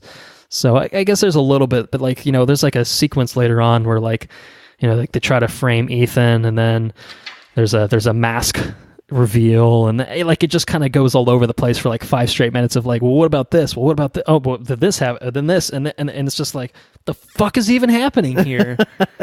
It's not too hard to follow. It's not layer cake hard to discern. No. But I felt like this one was a little bit more, I guess, plot twist driven than some of the previous entries were. I mean, I don't know. The moment they hand over the phone and the phone screen isn't cracked or whatever. Right. Yeah, that's an immediate tip off of like this. There's something up with this guy. Yeah. You know what's going to happen. It's right. You know what the tell is. Yeah, I guess it's just a matter of how that plays out, because I guess it's, if you don't catch that, then I imagine it's a very, it's a ride. But I thought it was after that point, I thought it was very, I thought it was a very, I don't know, very simple experience. But like I said, it doesn't detract from the quality of the movie. It didn't detract from my experience at all. No, I don't think so either. I think maybe kind of where it threw me astray, and maybe it was just me kind of pulling things from the trailer that I didn't fully understand because there wasn't the full context for it the way there is in the movie. There was, we see that bit, but I guess I just assumed that Ethan would go proper rogue at some point. And, the whole, the way they kind of framed it in the trailer is like, how long, can a man like that be betrayed by his government and then, not lashed out? I guess I just assumed Ethan and his team would go rogue. I mean, they did very briefly, but then within 5 minutes, they kind of resolved that plot of, oh no, I'm not the traitor, this guy is. I just kind of figured a lot of the movie would be Ethan on the run, and Walker would kind of be sent after him, to collect him, instead of Walker being the bad guy, kind of revealed halfway through, and then most of the movie is Ethan chasing him. Like, if I watch the trailer again, I haven't watched it since I saw the movie, but for some reason in my mind, like even the helicopter chase, I was thinking that it was Walker chasing after Ethan, when it's Ethan chasing after Walker in the trailer, and it's probably presented exactly that way in the trailer. I just didn't really put it together for whatever reason. I don't know. Right? It's probably a me thing, but I guess I can't remember. I just expected it to play out differently. I guess I just expected Ethan to be a wild card again and be like, nope, you're wrong. I got a hunch. I'm gonna follow this hunch, kind of the way they did in Rogue Nation. But it was less that and more of a, no, this guy's an asshole. Solomon's out. We got to catch him. We're in the right here. It took us 5 minutes movie time to prove that, nope, this guy's a traitor. Fuck him. We're going to go after him and save the world, kind of thing. How about when Henry Cavill smashes that dude's face with the mask replicator? Just falls out. Boof. Yeah. was pretty good. What are you doing? What are you doing, Mr. Cavill? You can't smash that computer on that guy's face. So one of the weird things in this movie, and maybe if I saw it again, I would kind of figure out what the angle is. I think Henry Cavill's character is pretty consistent throughout most of the movie. The only thing that throws me for a loop was when he's all kind of dude bro in the Halo jump, and then he jumps out and gets struck by lightning. I'm trying to figure out kind of what the intent was with that.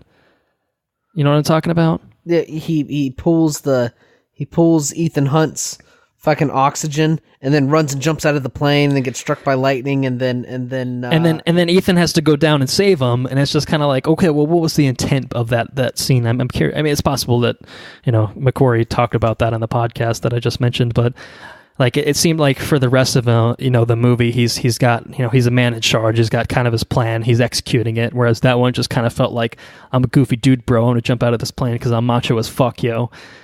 But I don't know if I'm just reading that scene wrong. If there's something more to it that I just didn't pick up on. I'm not sure. I don't know. Maybe he intended to get to the destination well before Ethan Hunt did. Yeah, I guess. Yeah, maybe that's what it was, and then he just incidentally got struck by lightning. So I don't know. Anyway, it's not that important. But I was curious if you had any other thoughts on it. But it sounds like we're probably kind of equally a little stumped on kind of what the exact purpose of it was. I don't know. And to be fair, you watched this movie many days ago. I've watched it. It's probably been 3 or so days since I've watched it. Longer for you, I would say, right? Oh yeah, it's been at least probably a week and a half, maybe. So your recollection is probably not the finest to begin with. So yeah, I can't quite recall. But there's a lot of great stuff in this fucking movie. I mean, the Halo jump itself, while we're on the subject, was ridiculous and awesome. And like I said, maybe if I didn't understand the intent, I'm sure I could clear it up by even the Googling chase it or scene, whatever. But the fucking chase scene, oh my goodness, with the cars, and they do the thing where he goes about the roundabout, but the camera sticks with him. Oh my goodness, those shots, so good.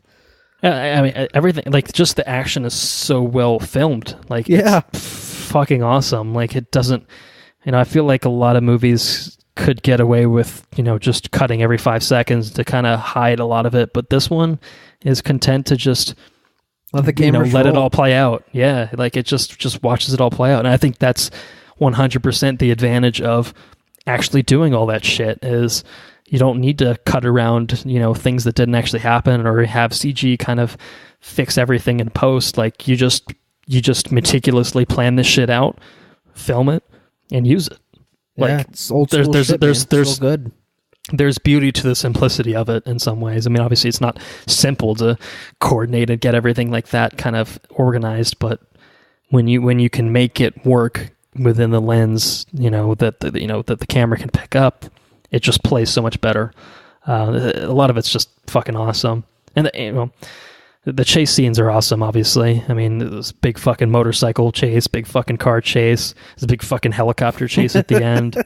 Yeah. The helicopter chase is definitely the one that's... chase. You got Tom Cruise jumping out of buildings and stuff. There's a big fucking chase. Yeah, that's where he broke his ankle. Yeah, like Tom Cruise is at fucking full sprint for like a long ass time. Like, dude has some serious endurance. All right, it's totally ridiculous, and they ham into it, and that's what makes Mission Impossible so great. Ethan, I'm sorry, I was looking at it in 2D. I'm looking at the schematic wrong. I'm looking at the layout wrong. You're gonna have to jump. I'm sorry. He's like, I'm jumping out of a fucking building, man. I'm jumping out a window. Oh, okay, sorry. I think there was a lot of kind of recurring dialogue in this one too. Of we'll figure it out. Anytime something like, well, that's a pretty big fucking problem, Ethan. What are you going to do about it? It's like, I don't know. We'll see what happens. It'll fucking work. Yeah, I was like, I'll figure it out. It'll be fine. I enjoyed that kind of aspect of leaning into the, it's so over the top.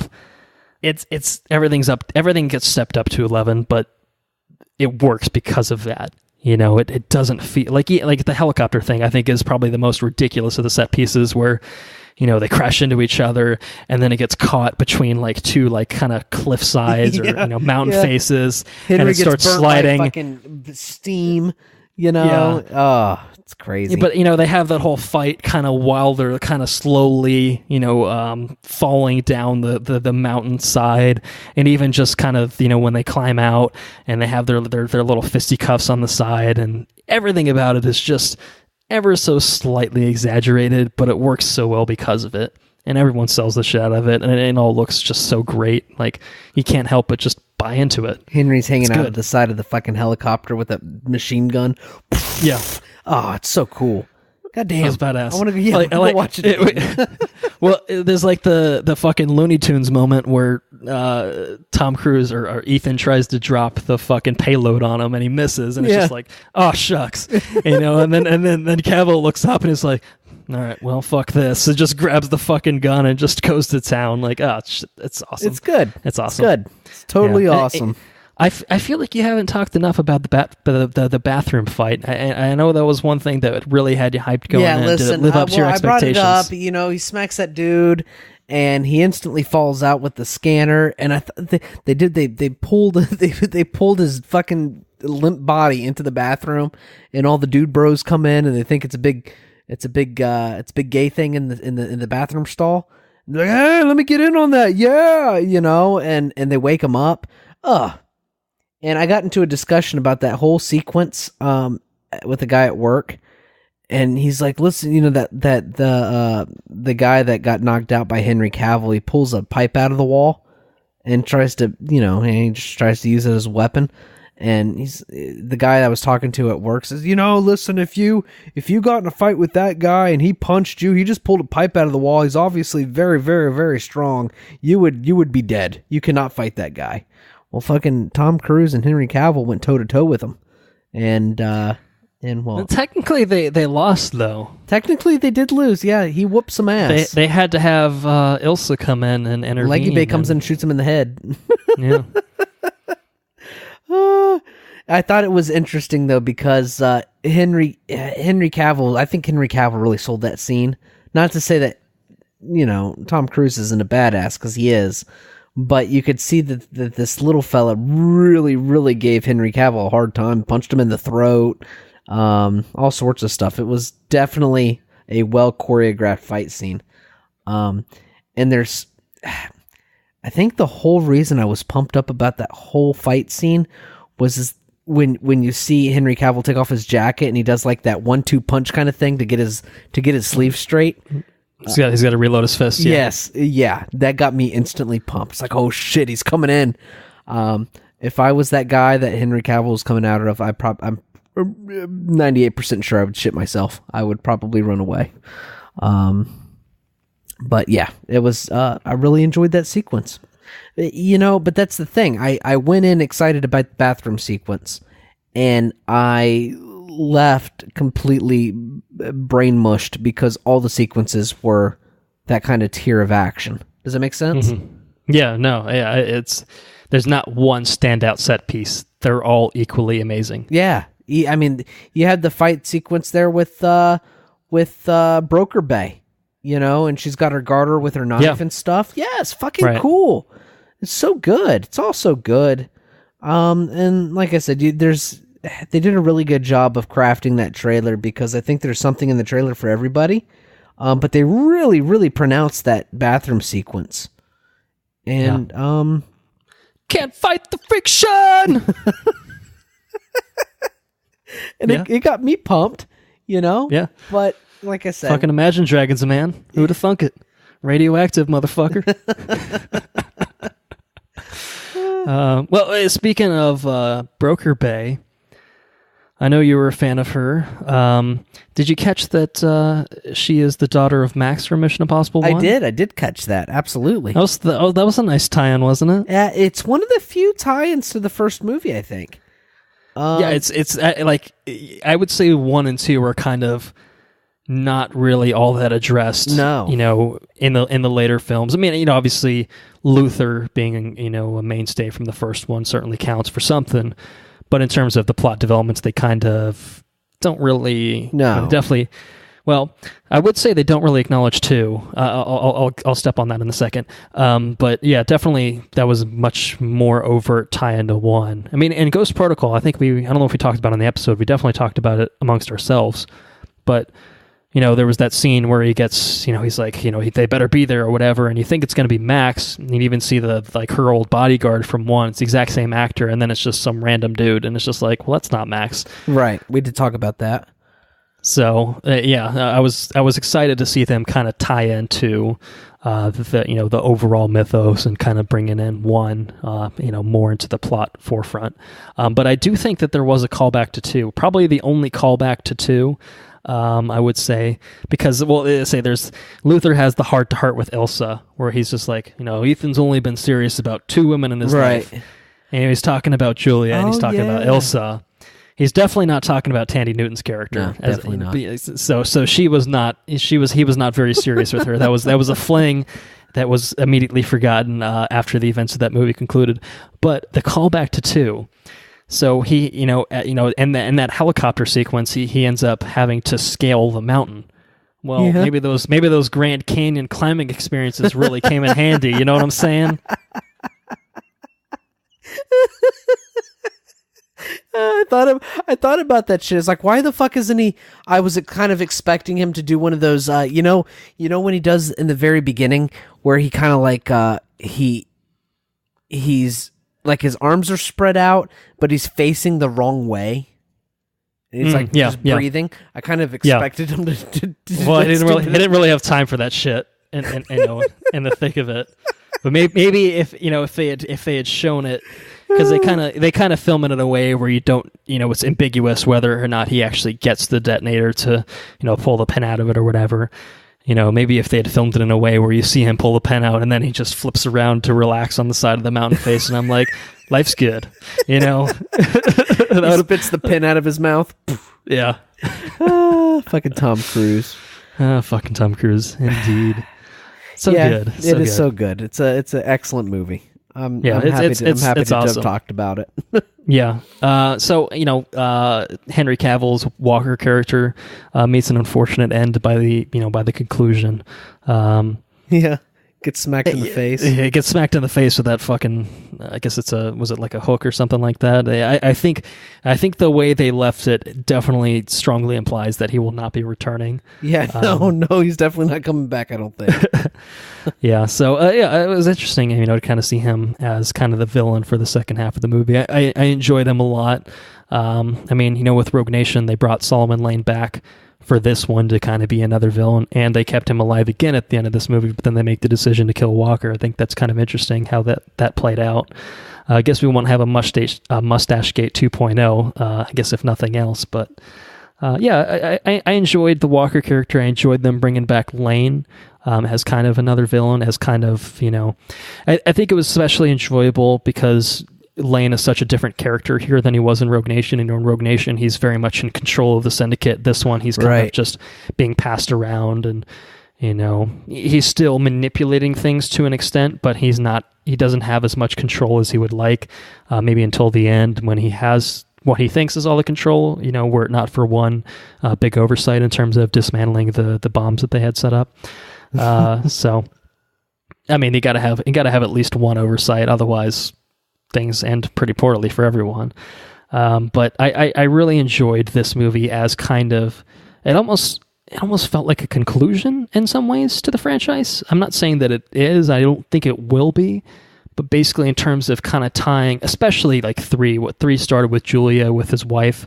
Right. This one very much felt like a conclusion to, if nothing else, that storyline of, she's remarried. Obviously they have a connection, but it kind of resolves kind of maybe that lingering plot thread of, okay, well, what's going on with Ethan and Julia, and Ethan and Ilsa kind of have a little thing going on too. So it's kind of like, well, how does that all stack up? And I think that it does resolve all of that very gracefully and in a way that I thought was very satisfactory. I thought that all the stuff. I'm glad that they brought Michelle Monaghan back for more than just a brief kind of cameo like they had at Ghost Protocol. Like I thought the way that they tied her character into the third act was really smart. It really ties it strongly to 3 and kind of the other ones, and as Ethan's character, but the way that they kind of had those characters interact, and the stuff again with Luther and Ilsa talking. Like I really enjoyed that as kind of part of resolving and continuing the overall mythos of the Mission Impossible franchise. I mean, I'm fucking invested in this shit, man. Like absolutely.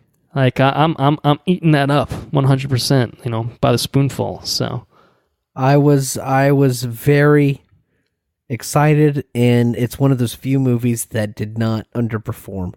No, it didn't. Yeah, it definitely. Maybe it even surpassed expectations. That's true. Yeah, no, it's a fair statement. Usually, what happens is you go in. I'm really excited about this movie. I've been talking about this movie for weeks. I was super stoked about it. Yeah.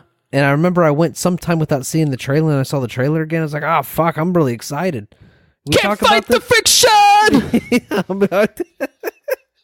and then I go see it, and I was like, "Oh man, it was so good." That doesn't happen often. And, I need to see it again. It's not even a want; it's a need. I need to see it again. I need it. I need this movie in my blood. I need it. I need it, man. I need my fix. That's it. It's good stuff. Mission Impossible 7. You game? Oh yeah. Do you think we need a Mission Impossible 7? No. I don't think you need it. But one point that they make clear in these movies is that something's always going to happen, and Tom Cruise will always be there to fix it. Yeah, it's fucking Tom Cruise, man. I think that's the sentiment that they there will always be another mission, another impossible mission. Exactly. So yeah, I think that this does a great job of resolving a lot of things, but yeah, I would agree that more, especially if they can retain. It's like a James Bond. It's like James Bond. There's always a James Bond. Yeah, but I think if they can retain a lot of the creatives involved in this, then even if they move in another direction, I think that I would still, definitely be game for another one. But I think especially if they can get Chris McQuarrie to come back, then I think if he comes back, then he's got an idea to tell again. So I would be happy with that. If they said, fuck it, let's do an Ilsa-focused movie, I'm 100% on board for that. Oh hell, man, I'll watch a Benji movie. He just goes through 100 masks in the movie. Like I'll watch that shit, man. I really, really like this franchise. I mean, I think that it's a franchise that has had a 5 for 6 success rate, and you don't see that a lot. No, you don't. Especially, again, where it's completely resurgent within. I mean, well, I guess that's a good point now. I mean, rankings. I mean, where does this stack up in the Mission Impossible franchise for you? I said for me, at a minimum, it's top 2. Absolutely. No, without a doubt. Yeah, I would rewatch both of them in order to determine the first one. Okay. Yeah, that's kind of where I'm at, where I'm like, shit, I don't know if this is better than Rogue Nation. I think Rogue Nation's a little bit more simple in terms of plot. I think maybe that might play better on repeat viewings. But this one has, I think, higher highs in terms of the action beats and stuff like that. So I don't know. I mean, it's tough. It's a tough call. But I think that at a minimum, I think that Rogue Nation and Fallout are 1 and 2 in the franchise. And I'm not sure exactly what order I would put them in, but I think that they're still a good cut above Ghost Protocol and 3, which I think are fucking awesome films in their own right. And even 1. Yeah, I think even 1, as we talked about, I think is still really holds up for what it is. It's just kind of in its own lane, I guess, at this point, relative to how the franchise kind of proceeded from when it was released. Yeah. So, anyway, that will be our coverage of Mission Impossible Fallout. You don't have any last minute thoughts, do you? No last minute thoughts. What? No last minute thoughts. You definitely got some alcohol in your system, don't you? No, just a little bit. A little bit. I made a fancy drink this afternoon. Ooh. What did you make? I made myself I took some organic oranges, and I juiced those oranges, and I juiced about, 6 of them. And then I poured vodka in that orange juice with some grenadine, and I drank it all. I think that's called a screwdriver, I think. That sounds right, but don't quote me on it. Yeah, I don't know. It's got vodka and orange juice and grenadine, and I made that, and it was pretty good. I'm pretty happy. Yeah. Well, aside from making alcoholic beverages for yourself, what else have you been up to this week? Let me tell you what I've been up to, man. I finished Avatar: The Last Airbender. Okay. And that is a ridiculous cartoon.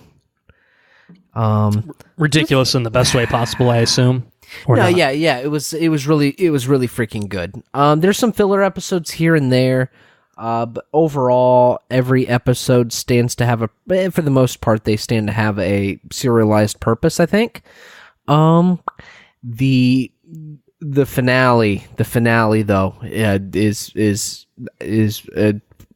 totally awesome. It's really cool.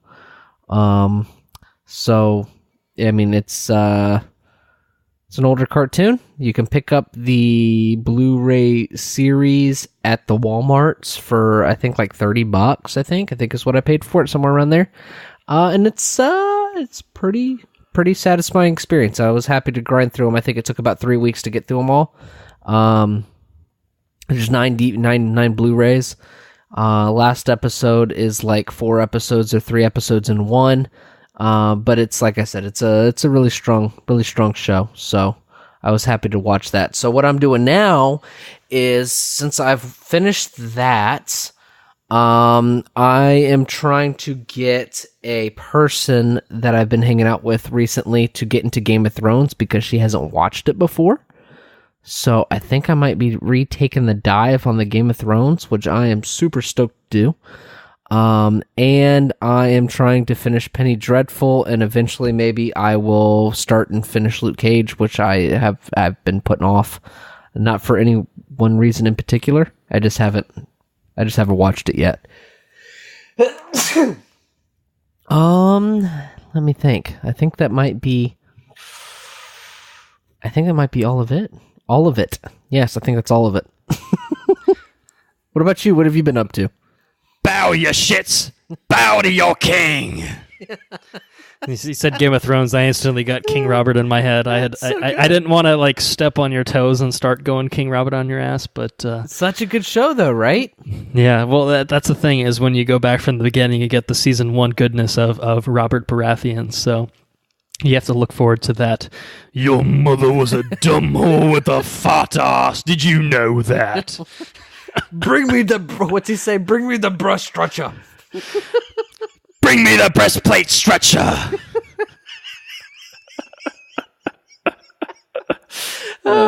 Perfect. It's gold. It's gold. Yeah, we could do an hour of just fucking King Robert impressions, and I would be perfectly content to do it. Well, you know about the Legend of Korra, right? I do know about the Legend of Korra. I'm not... Sorry, are you planning on watching it anytime soon? No. I think... I do like the universe that it kind of set up, the show set up. I'm really happy with it, and I kind of don't want to taint it with anything. Like I know M. Night Shyamalan made a movie. That'll definitely taint it.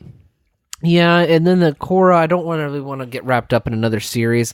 I don't know. I'm not 100% sure if the series got to conclude and wrap up the way that Avatar did. Legend of Korra, I should say. I don't know if I'm making any sense. I don't know if Legend of Korra wrapped up as effectively as Avatar: The Last Airbender did.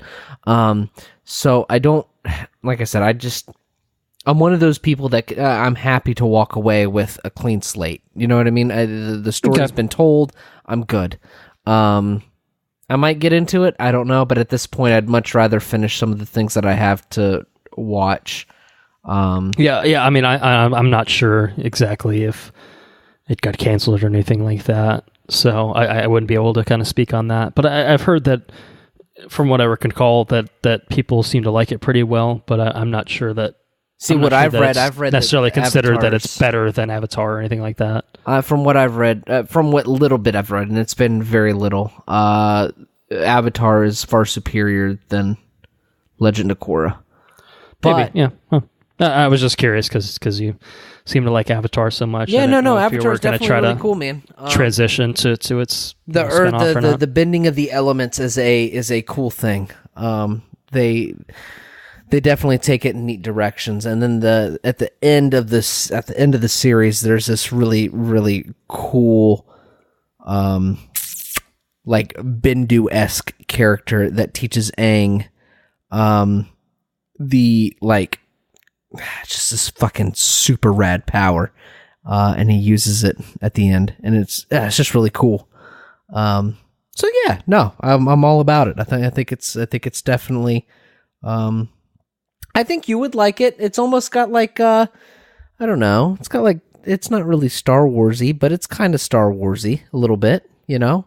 He's got to go around to these different kingdoms, and the way they separate the seasons is they separate it into the first season. He has to learn to master water. He's pretty much already mastered the ability to bend air. So the first season he goes and bends water. The second season he goes and learns how to manipulate earth, and then the final season is him mastering the fire. And then that's where they wrap it up at the end of the fire season. So it's I don't know, it's got a dedicated story that it sets out to tell. It tells it effectively, and I think it tells it really well. I think the characters are really well written, and it does cool things. Like if you're into, I don't know, it's cool. It's cool stuff. Yeah. Yeah, I think I was very close to purchasing the Blu-ray at some point, but never quite pulled the trigger. So it is definitely something I would be interested in to sit down and watch at some point. I guess maybe I could potentially steal your Blu-ray set at some point. Yeah. You know, might be the thrifty thing to do. But I don't think I'll have time for it probably immediately. So another time perhaps. I do want to Star watch Wars. it, You got a lot of Star Wars cartoons to watch first. I got a lot to watch, man. It's all over the place. So things I've been up to. Yeah, what have you been up to, man? Well, I've been traveling mostly. I've done some things. I've done mostly one thing on my travels, and I'll talk about that. But I went on a trip with my parents, and we went to many places. So we started in Buffalo, New York, and I think this was my first time in every single place that I'm going to list off. So it started in Buffalo, New York, first time in New York ever. Yeah, we didn't spend too much time in any one place, to be fair, so probably didn't give everything a fair shake, but Buffalo was interesting. Seemed like a cool place. It was nice. You know, everything was much nicer.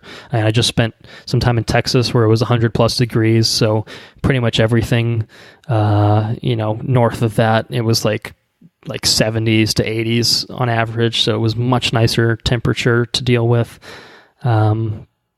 From Buffalo, went to Cleveland for a night. Didn't really see much in Cleveland other than the inside of a hotel room, unfortunately, but spent a lot of time in Michigan. Definitely my first time in Michigan.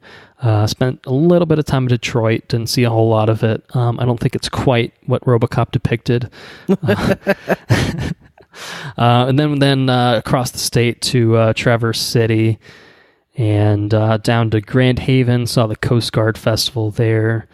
Which was cool. I'd never been to anything like that. It was kind of cool to see that. You know, Coast Guard's kind of a somewhat underappreciated branch of military service. One that means a little bit to me for some reason. I don't know why. But it's cool. And then Holland, Michigan, which I think on this podcast you had talked about a Dragon's Milk beer that you were drinking, which originated from New Holland Brewing Company, which I visited in Holland, Michigan. So it was mostly just a coincidence. I was just like, hey, I think that's the... Like I was like, how many places could have an 11% Dragon's Milk, beer? There's only one. There's only one, yeah. So I went to its home. I pretty much went to a ton of wineries, a few breweries here and there, ate lots of food, so many fucking French fries. I feel like a fat ass. Kind of, I need to start dieting a little bit. That's what I'm saying. But it was fun. That was pretty much kind of the last of my travels. I mean, I guess probably over the past few episodes we've recorded, I've kind of documented this past month that I've been homeless. I've kind of just been bumbling around everywhere. I was obviously with you for a week and a half. Visited both my brothers, recorded a couple episodes with them, and I've been with my parents since then, or at least with my mom for most of the time, and then also with my dad since about a week or so. And that's pretty much it for my travels. I'm moving up to Philadelphia starting on Monday, so I guess I'll go ahead and apologize for any weirdness and scheduling for when things come out. I've got shit to do. All right, I've got things to move. I've got a lot more personal life kind of logistic things to work through. So I'm trying to get episodes out to our very small but active fan base, but that's kind of where things are at right now. We'll touch on it a little bit more, I guess, when we kind of close out the episode, but that's kind of what I've been up to, more or less, in terms of what I've actually been up to for the past week. But the nice thing is my dad drove most of the way on that trip, which left me a lot of time to play around on my Switch, and so I've put 17 hours into Octopath Traveler. And what do you think about that? It's awesome. I fucking love it. Is it totally awesome? I love it. I'm a sucker for old school JRPGs and that kind of turn-based battle system, but it is everything I would have wanted from it. It's awesome. I mean, I feel like I've only scratched the surface, so I don't know how much more there is to explore. But basically, the general conceit of it is you've got 8 characters that you can choose from, and then you can kind of recruit them to be part of your party throughout the game. So I've completed everyone's chapter 1, so I have access to all the characters now, and you can form a party of 4. So I think the way I'm going to tackle it is I'll just have a party of 4, beat the game with them, and then beat the game with another 4. And there's not like one big story. It's kind of different from other RPGs. It's like each character has its own story, with each has their own 4 chapters, and you have to beat each chapter individually. So it's kind of like 8 games in one in some ways. But you kind of have the other party members that you can battle with and kind of progress through with, and obviously makes it easier because you have different aspects you can use. You've got a physical fighter, and you've got a mage, and you've got a healer, and a thief, and you got tons of different things, and there's lots of combinations you can do with your characters. There's a lot of depth to it, and it's really, really scratching the itch for me. So I would say if you have any sort of inclination towards kind of RPGs, it's 100% something you should, I've been looking at it. I just don't know if is it a game that you can go to and revisit on little tidbits here and there? I think so, yeah, because the way I've kind of done it is I've kind of recruited a character at a time, and like that would kind of be my play session.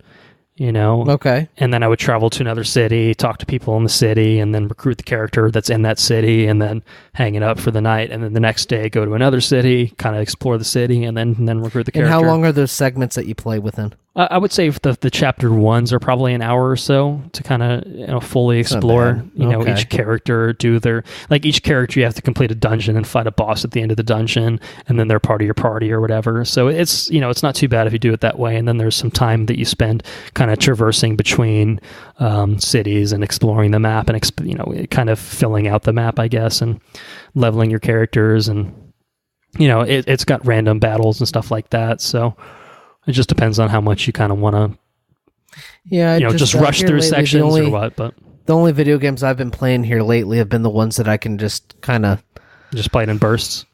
Yes. Yeah, I mean, I've been watching a lot of stuff lately. Well, it's definitely a game that will. I think all told, it'll probably eat up probably 60 to 80 hours of gameplay when all is said and done. 60 to 80? Yeah, I would say so. Holy shit! Okay, wow. So, if nothing else, even if you play in short bursts, you're going to be playing for a long time in short bursts. I guess is kind of, I know it's beautiful. I know that, and I know how's the voice act? Yeah. Is there a lot of voice acting? There is more for like the story components. There's voice acting. It's okay. The voice acting isn't great, but I appreciate that there is some in there. I think that adds a little bit to it. The art style is phenomenal. I love the look of it. And there's a mix between voice acting and just in reading. Yeah, for like the main chapters, you usually get like voice acting for the story-driven bits, and then kind of when you're just in town, it's usually just like, there's a whole sentence of dialogue. They'll usually say like a word that kind of encapsulates kind of what the meaning of that is, or maybe some sort of like, they make some sort of sound effect that kind of is just like, they're surprised, or they're happy or something like that. Just sort of like, oh, I got it's something like that, right? So, gotcha. I would recommend it, honestly. Whether or not you have the time to kind of sit down and play it, I don't think it's a game that necessarily demands that you sit down for 5 hours at a time and play it. I think you can play it in short bursts, but yeah, it's definitely a game that one way or another is going to demand a lot of time in the long run, if nothing else. I gotcha. You know? So, yeah, well, that's pretty much it for me. Like I said, I watched an episode of Luke Cage. I don't really have much to say. It seems very Luke Cage to me, which and not in like a like Diamondback kind of way, just in the sense that it feels right. It feels very stylistically the same way, but I haven't seen nearly enough to kind of form an opinion on kind of how it is. I don't feel the urge to like get off right now and go watch an episode right now. Not saying that I won't. It's just it didn't leave it in a way that I'm like, fuck, I have to see what the next episode is. But that's kind of how a lot of the Marvel Netflix shows are anyway. It's just it's a 13-hour movie or whatever, So I will watch more. It's not to say that I won't. I just it didn't leave that desire with me. But I'm interested to see where the characters kind of go. Definitely Misty is.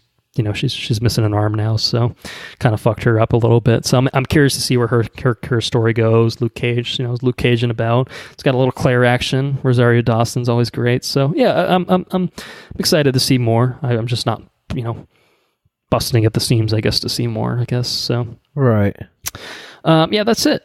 I think that is it for this 2 hour plus extravaganza. I mean, it's Mission Impossible. We had a lot to say. We had a lot to say about it. So I'm sorry, but I'm not sorry in the same way. But, to those of you who did stick around for this 2 hour episode, we thank you very much for listening to us. If you enjoyed what you heard, we encourage you to spread the word via Facebook, via Twitter, whatever social media platform you prefer. That would be awesome. Just so we can get a little bit more exposure. People can listen to us ramble for hours upon hours about how much we love the cruise missile and Xenu. Yeah, it's good. If you would like to financially support us, you can do so through our Patreon, which we have set up. If you head to our website, watchreviewrepeat.com, click the Premium tab, and then click the Become a Patron button. That will get you to the page where you can sign up for our Patreon. And in doing so, you'll get access to bonus episodes, which we put out on a monthly basis, and you'll get early access to all of our regular episodes, which has actually been pretty great, because the release schedule has been inconsistent for the past couple of weeks. So our Patreon supporters have gotten primo access to all of our episodes. So right. It's been more of a logistical issue of just like, I'm hotel to hotel, not really sitting in one spot with a ton of free time like I have been since we started this thing. So I'm getting them out as soon as possible, I promise. But I do what I can, If you really want to listen to us, I can't talk. Well, if you really want to listen to us sooner, it's $2 a month.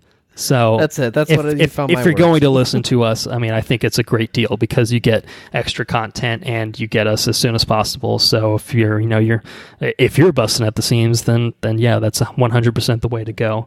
On that note, Patreon bonus episodes, we have deduced that our next bonus episode that will be released later this month in August will be on the Predator franchise. We ran a Twitter poll that was hotly contested between the Dark Knight trilogy and the Predator franchise, and we just decided we'll do Predator because that's going to be timely with the Predator coming out in September, and we may do the Dark Knight trilogy in the future as well. So look forward to that. I would say probably don't expect that for probably a week and a half, I would say, just again because of logistical issues that will prevent us from recording that, and I think both of us need to watch everything still, so there's a few hurdles to clear, let's say. But it will be up, and you can pay attention to our Twitter and Facebook for announcements on that front. So our Twitter is @WRRPod, Watch Review Repeat on Facebook. And if you have any questions, comments, suggestions for anything, you can send that to our Gmail account, which is watchreviewrepeat@gmail.com. Our intro and outro track is Mechanolith by Kevin MacLeod. It's licensed under the Creative Commons by Attribution 3.0 license. And we don't really have much of an announcement as far as our next episode is concerned because, Well, to be quite frank, I don't think we really know what we're going to do an episode on / when we're going to do an episode. Predators kind of ominous. Well, it's not so ominous. Like I said, we will be doing the Predator bonus episode when we get around to it later this month. But we're getting to the point where there's not a whole lot coming out in terms of movies. And I think there's a couple things here and there that we would like to cover. It's just a matter of I need to move and I need to physically, drive, pick up things from storage, bring it up to Philadelphia, where we'll be moving to, get everything settled. I'm starting school. There's a lot going on, and there's a lot of stuff that's going to be cutting into kind of the free time that I've had on my hands for most of the tenure here since we started the podcast. So it's just a case of, honestly, we'll get around to it when we get around to it. It's as much as we enjoy doing this, it's a hobby, I guess, and right. We're glad that there are a select amount of people that do listen to us on a regular basis. So we don't want to say that we're not going to do any more, because we will absolutely do more. We enjoy doing it. It's just a matter of, hey, we need to kind of figure things out, and we'll do it as soon as we can. I mean, it's entirely possible I'll have time next week and we can record on something. I just don't know when it's going to be. I don't know what it's going to be on, but as always, stay tuned for our socials. We'll make announcements on that front. We're not going to leave you guys hanging, because I think that's shitty. So it's just a matter of time, So in the meantime, if you haven't listened to anything from our backlog, definitely check some of that out. The bonus episodes are definitely going to be worth your while. So I think we'll have some good stuff on the horizon. It's just a matter of getting to that point. So yeah, I mean, does that about cover it for you? That covers it for me, man. Until next time, ladies on the Minjay.